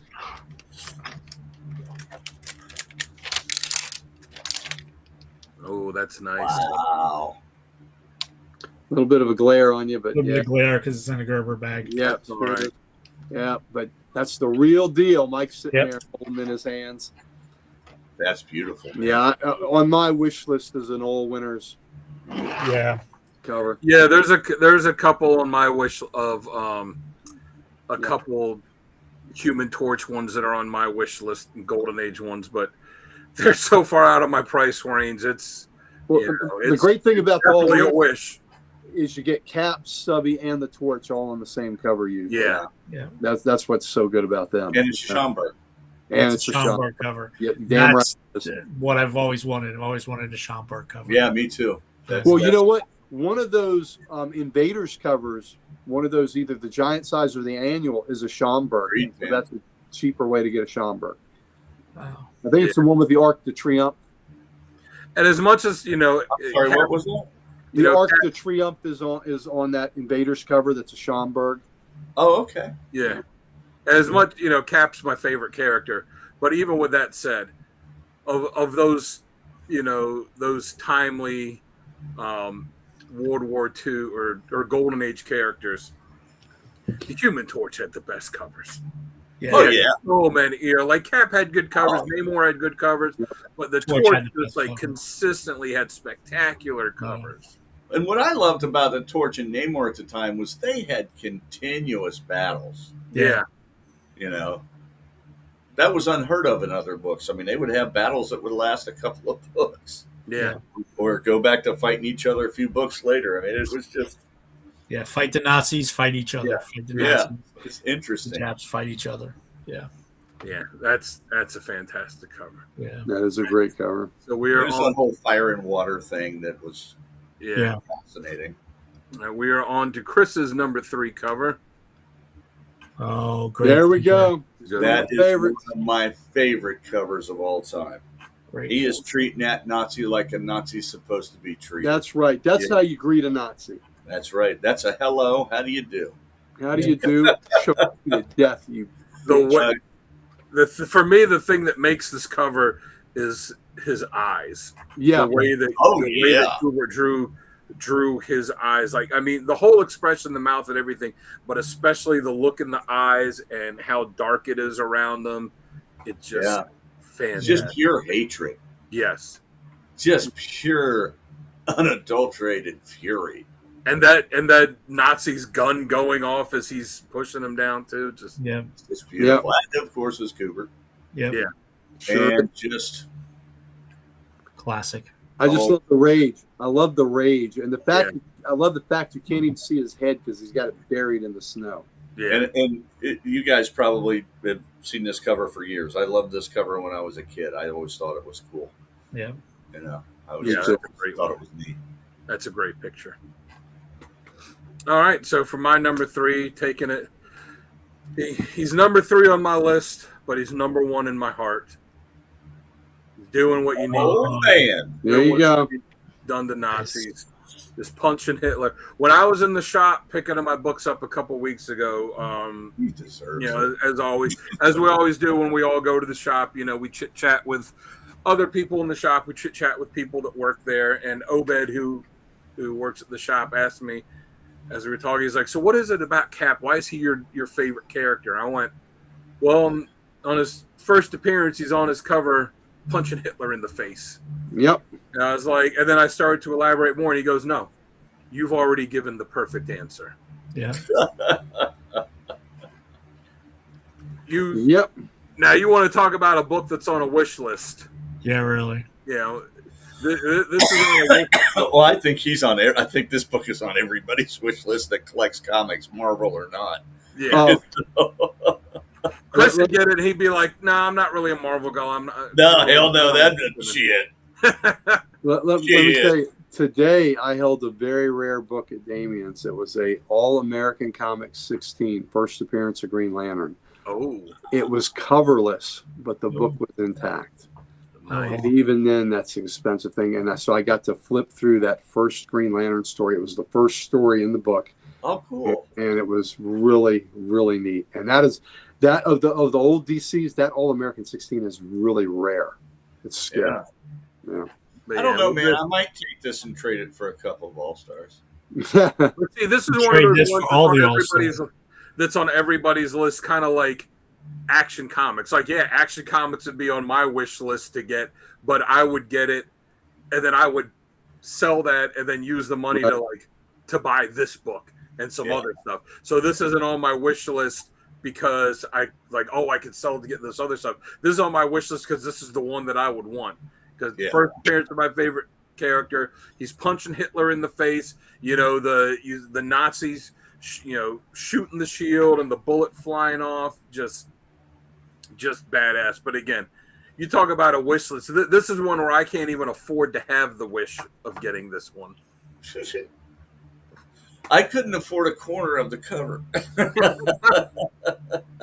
Well, and this is a year before we entered the war too. Yeah. Yep. he is just like Boo said, he's mollywopping him. I mean, that is just awesome. He's doing what you need to do to a Nazi. That's right. So some Nazis have been abused here 2 in a row. Love I it. would love to see a Captain America Sergeant Rock crossover. Gosh, if only That would be good. if only we could continue the Nazi abuse. Yeah. Well, let's go to Gary's number 3 pick. What? Nazi What? abuse? All right. Is that the gold? That's the Golem. Golem. That is a Neil Adams. That is a Nazi getting the shit squeezed out of him. Oh, yeah. They're all going to get stolen. Oh, they're all getting screwed up. They're all getting effed up. I just love that Neil Adams cover. And again, they they dropped the Weird War down to the middle so you could get that great image. Yeah. That is cool. Isn't that great? I'm It's telling you, Chris, fantastic. Weird War might be your next title, buddy. I'm telling you, it might be. They're really, the covers are something. I tell you what, next time you come over, we'll go through all the Weird Wars. Oh, dude, that'd be great. I got them in nice shape. Yep. But I love that. And look, 2 of the dudes don't even know it's coming. Yeah. Yeah. They're in for a surprise. Oh yeah, they're in for a bad surprise, but I love that. I love that Neil Adams cover. Yeah, it's a great cover. Oh, so cool. I never got it. Man, I should have had him sign that copy. Oh yeah. Have him He's sign turning that them stuff. into sauerkrauts. Yep. Well, yeah. It's just I just love that one dude. That one dude is getting just crushed. Oh my God, it's awesome. Yeah, for any of you little Nazis out there, if you're offended, good. Yeah. So Well, we're hitting the top 2 now, and for Mike, two. number 2 pick. Oh, look look at that. Yeah. You don't have that one. I do not have this one. Yeah, he does not I have- wish I did. It was either this one or number 1 that I was kind of leaning towards this one. Yeah. Yeah, Mikey doesn't have that one. I wish I had this one. Yeah, Weird War had some great covers. Who is this horribly stereotypical character in the middle? Well, listen, there's a couple. Sal. Sal's in there. Right there. Is that Sal? That's Sal. Yeah, there were. What's that character's name? Do you know? Okay.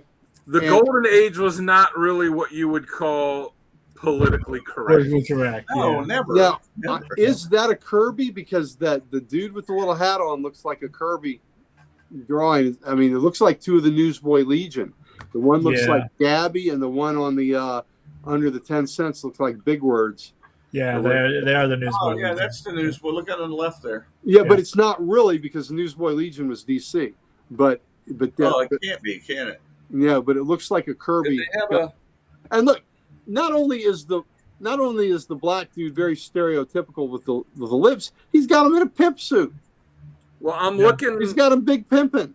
That's a zoot suit, sir, It is a zoot suit. and I have one. At least the spot where I'm looking it up, it says the cover artist is Schomburg. Oh, that's Schomburg. Oh, Wow, I'll be darned. it sure looks like Kirby. Those 2 Yeah, characters. because it doesn't really look like the way that Schomburg drew the. No, it doesn't. It looks a little different from me. Yeah, Young Allies 9, right? Okay. Yeah. and it lists 4 artists inside. It says Don Rico, Al Gabriel, Alan Bellman, Charles Wachowski. But yeah, I don't. It says Schomburg, but like I said, I don't think that is a. If you look on the side, about in the middle of the spine, it looks like there's an artist signature there, but I can't quite make it out. It's like right under that broken glass from where Yeah. from Bucky, but I can't quite make out the signature. So I don't know if one of you That's a cool cover. Yeah. I'll look at. say than me. There's Chris, a lot going I'm on. sending you an affordable Schomburg, Chris. I'm sending you that Invaders. Oh, okay. 801. I tried zooming in on it. It just gets too blurry. I can't make it out. Let me see. I mean, that's a whole adventure right there on the cover. Yep. Yeah. What's that? Young Allies 9. Let's see if I get a different artist. Oh. I've had this comic Okay, well. at one point. Like in the biblical sense? Yeah, that's why I had to get rid of it. It got pretty. Okay, Mike's Amazing World of Comics say that's a Schomburg cover. Really? It had little comic books. Yep. But I'm telling you, those two characters really look like Kirby's to me. But Yeah, They like I do. said, looking at the way he drew Toro, that's just doesn't seem like the way he did. But yeah. Unfortunately, there's so much Golden Age stuff where they just And it could be wrong. It could be wrong. Yeah. I tell you, There's a lot of times. Oh, I'm sorry. if we were to find one of these that's graded, the slab would have it right. If they knew who the artist was, the slab would have it correct, I think. Now, a lot of times back then, all they have to go by is pay stubs, Wow. the voucher books. Here's your pay voucher for that story, and a lot of times they didn't even write the story name on the voucher, so you can't use that. Right. Mm. So it's kind of crazy. All right, I just found a picture of a graded copy. Yeah, it says Schomburg cover on the CGC label. Then it is. Then it's a Schomburg. Yeah. Okay. Yep. That's really cool. Yeah. All right, so we are on A lot of to action. on to Chris's number 2 pick, Going to my number 2. which is Number 2. which is one of the 2 covers that will be seen twice tonight. I know what it is. There you go. Great cover. That is great. Says it all, doesn't it? Yep. Yep. Me and Easy Company made it back, but this is what it cost. Yep. I love the bullet holes and the dog tags. One of them says Caniger on it, which is the Sergeant Rock creator. It's just a gut. It's just a gut punch of an image. Yep. Yep. Look in the background. You see Easy Company all beat up. I mean, they've been through hell. Chris, do you own this? No. We got to get you a copy of this. Yeah, I've got a couple. I upgrade it when I can. I've got a beautiful copy now, so I think my other copy might be earmarked for you. It's beautiful. I It's love it. the look. It's all about the look on Rock's face. Yeah. And the sentiment. This is what it costs. And then up top, every fighting man pays for his battle percentages. Yeah. And this is a Kubert, and if you ask me, I believe it's Kubert, isn't it? It's Cooper. Yeah. Yeah, it's Cooper. If you ask me, it looks like this image meant a lot to him. Yeah. Because it looks like he worked more on this image than he does on most of his other covers. Right. It looks personal, and you mentioned to me that it's also, you look at Easy Company in the background, and they've been through hell. Yeah. Yeah. One of the cool things with Kubert, Mike and I own Sergeant Rock, Army at War story featuring Sergeant Rock books that Kubert had in his personal collection.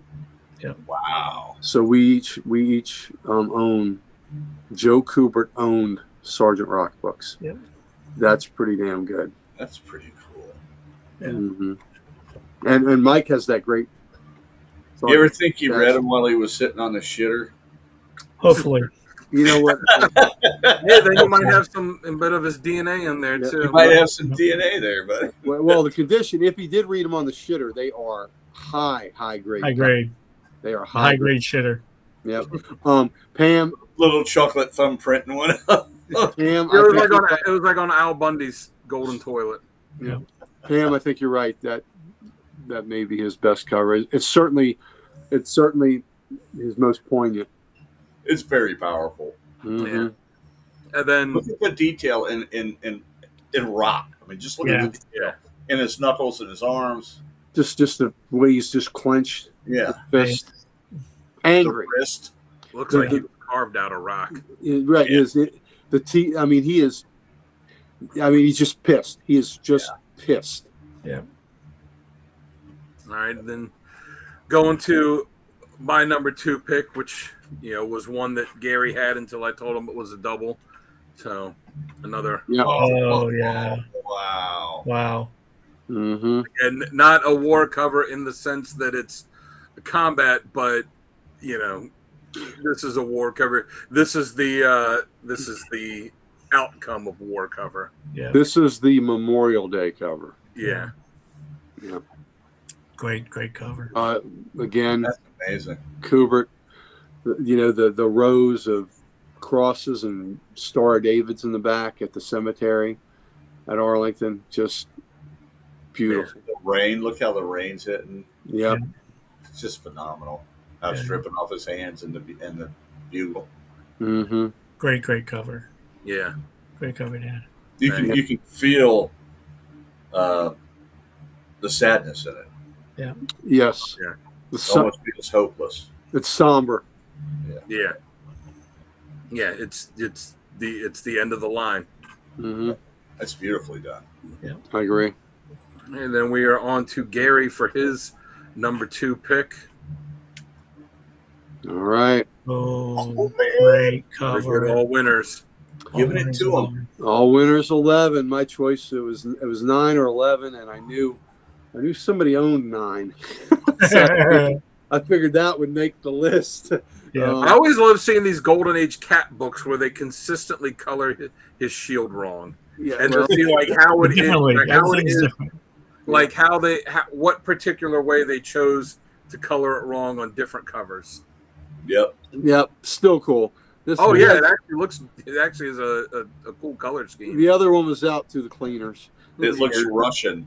Yeah, he's using that. But again, you've got. I really like how Bucky's in the center of that too. That's real. Yeah, absolutely. But they're all wreaking havoc. Yeah, he's right in the middle of the fight. You know, he's not shying away from it. He's not hiding. The torches air strafing him, and the Namor just tearing shit up. He's tearing the oil drum apart, and the oil's coming out. It's so cool. Yeah, what a great cover. Yeah, I love that cover. That cover is fan-freaking-tastic.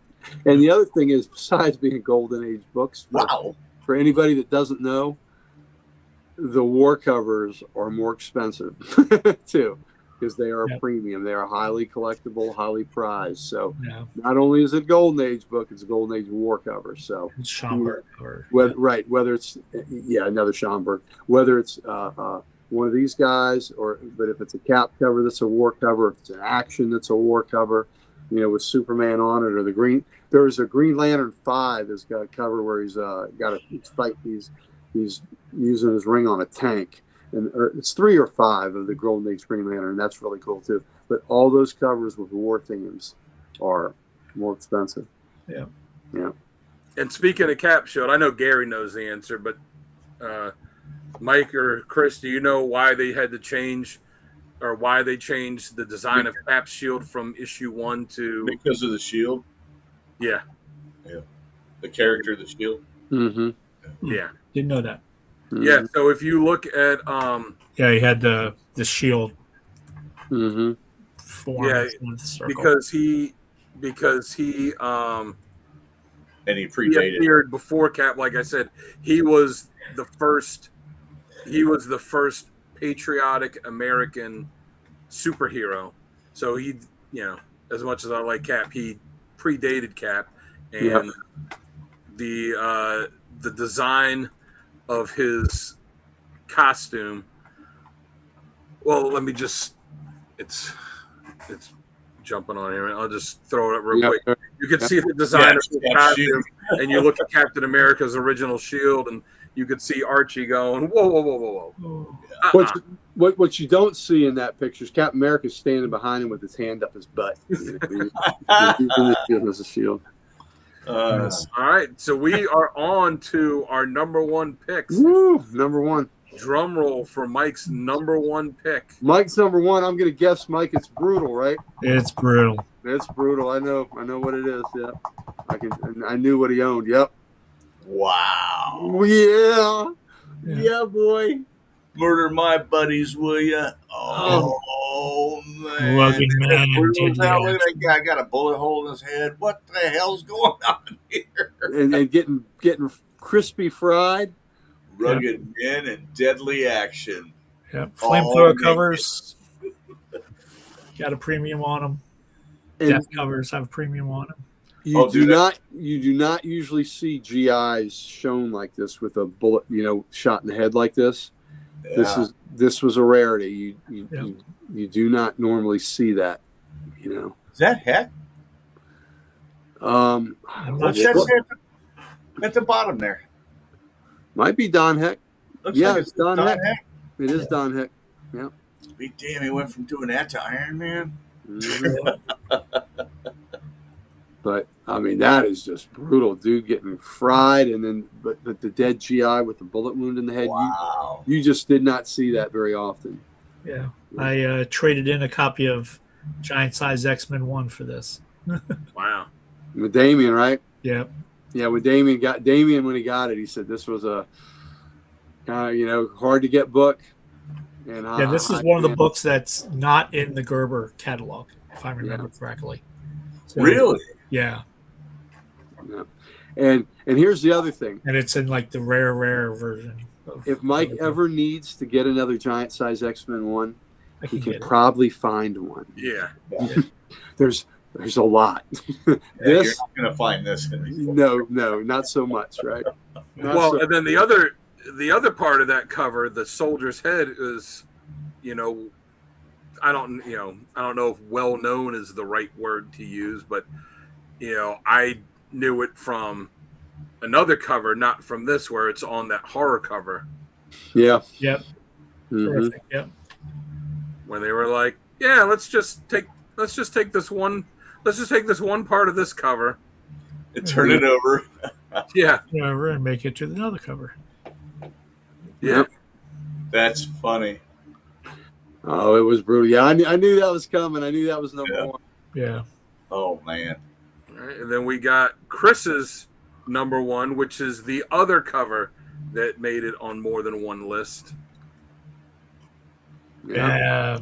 I just love seeing Hitler get punched in the face. This is my favorite war cover of all time. Again, we've got a theme. There's been a lot of Nazis taking it. Love. I did not Taking see it that to- coming. Yeah, Yeah.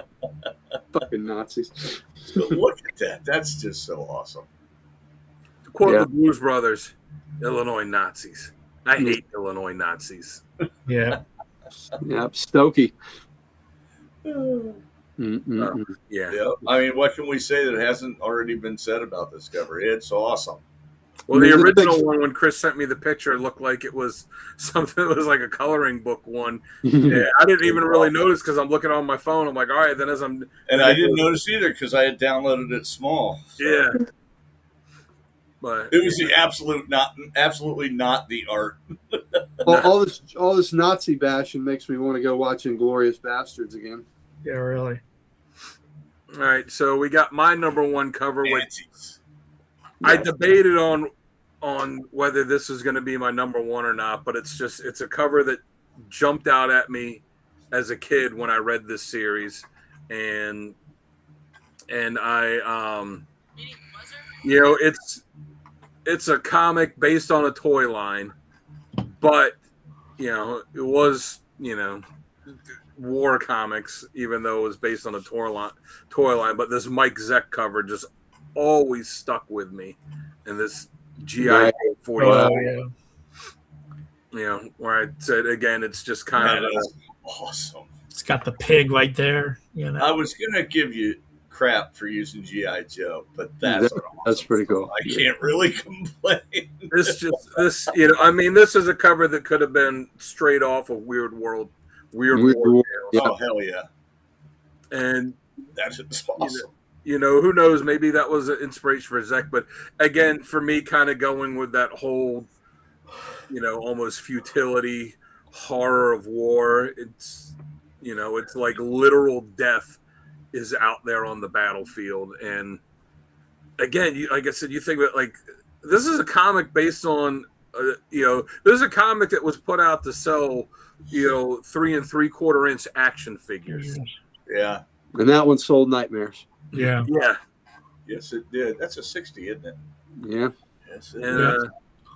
That's yeah. a pig. It is. Like I said, as a kid, and there are some, most of the GI Joe covers, I guess they could all be considered war covers in a sense, but most of them, are a little kind of on the sillier side. But there are a couple that are kind of intense. But this one is just was always on a different level for me. Yeah. Like a I'd have to mini. pick that one up if I see it. Yeah. And I do have a copy of this one. And then on to our final one. Gary's number one. I think we all know what it is. Yep. Though it'd be different. Y'all didn't see that coming, did you? You know what? And what it costs when you take that hill is it might cost you a doiby. I bet you wouldn't mind having that book, number 4. No, I'd rather have either number 3 or number 5. I'd rather have the tank cover. Yeah, not the little walking tank. Yeah, there's my number. Okay, that's it that's the one he posts every Memorial Day. Yep. With good reason. Yep. So that one right there is, what we said before, same truth. It's poignant. It's powerful. It's the look on Rock's face, the pain, the look, the rage, the anger, the frustration, everything that war brings when you have the responsibility to lead men up a hill, and not all of them come back. And you see, he's got the way it's drawn, like the bags under his eyes, the bullet hole that's in the one dog tag. Yep. He's been wounded. I would love to see this without any of the trade dress or the speech, but I would just love that image. You know what I mean? I'd like to see what that looks like complete. I bet. Yeah. Just what an image. Because you've got a nice village back there that you can't. That's been blocked up with all the everything. Yep. But just that's it. Our buddy Andrew Clem may have him. That'd be cool. That create that for me.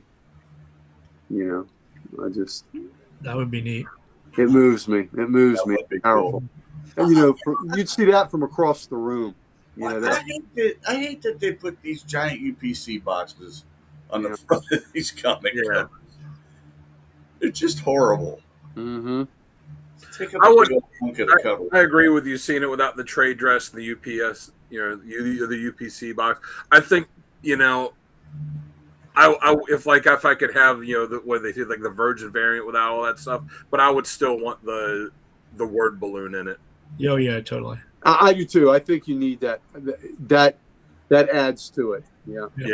I think it does, but I think I would love to have that image just as just a frame on the wall and without any of the writing. I think the image speaks for itself.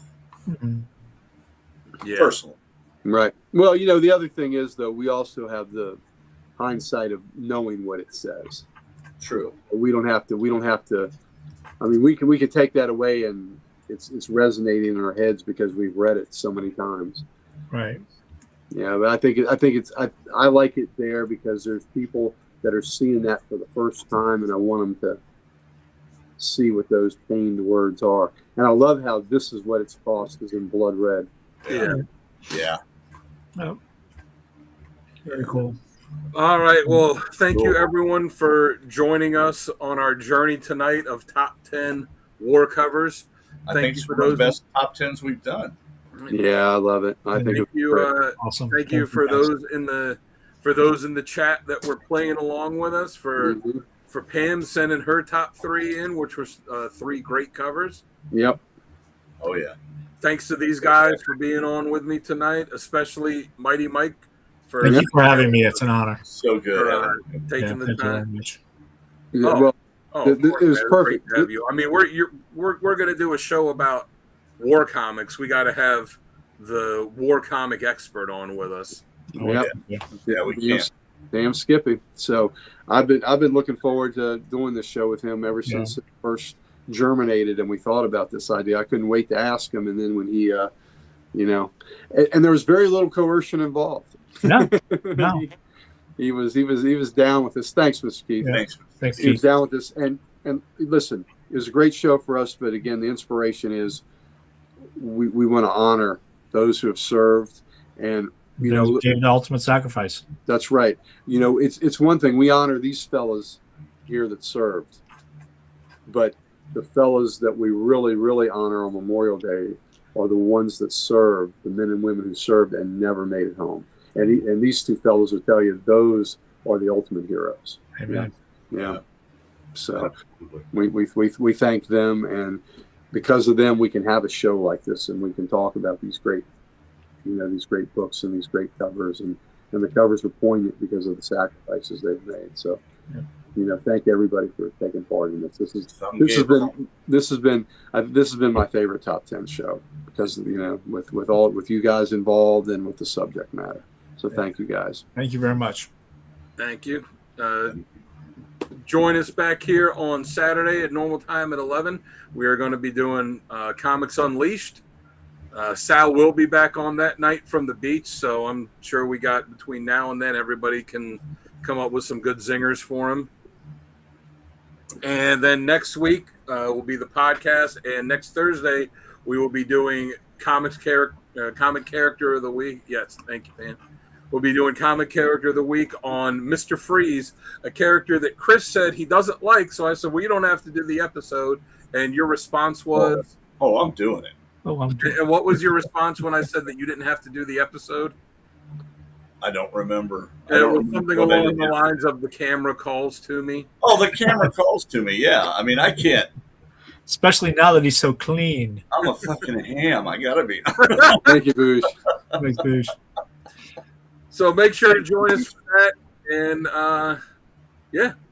you guys all have a great night. And you too. Take care, everybody. See you on Saturday. God bless. God bless See you ya. guys.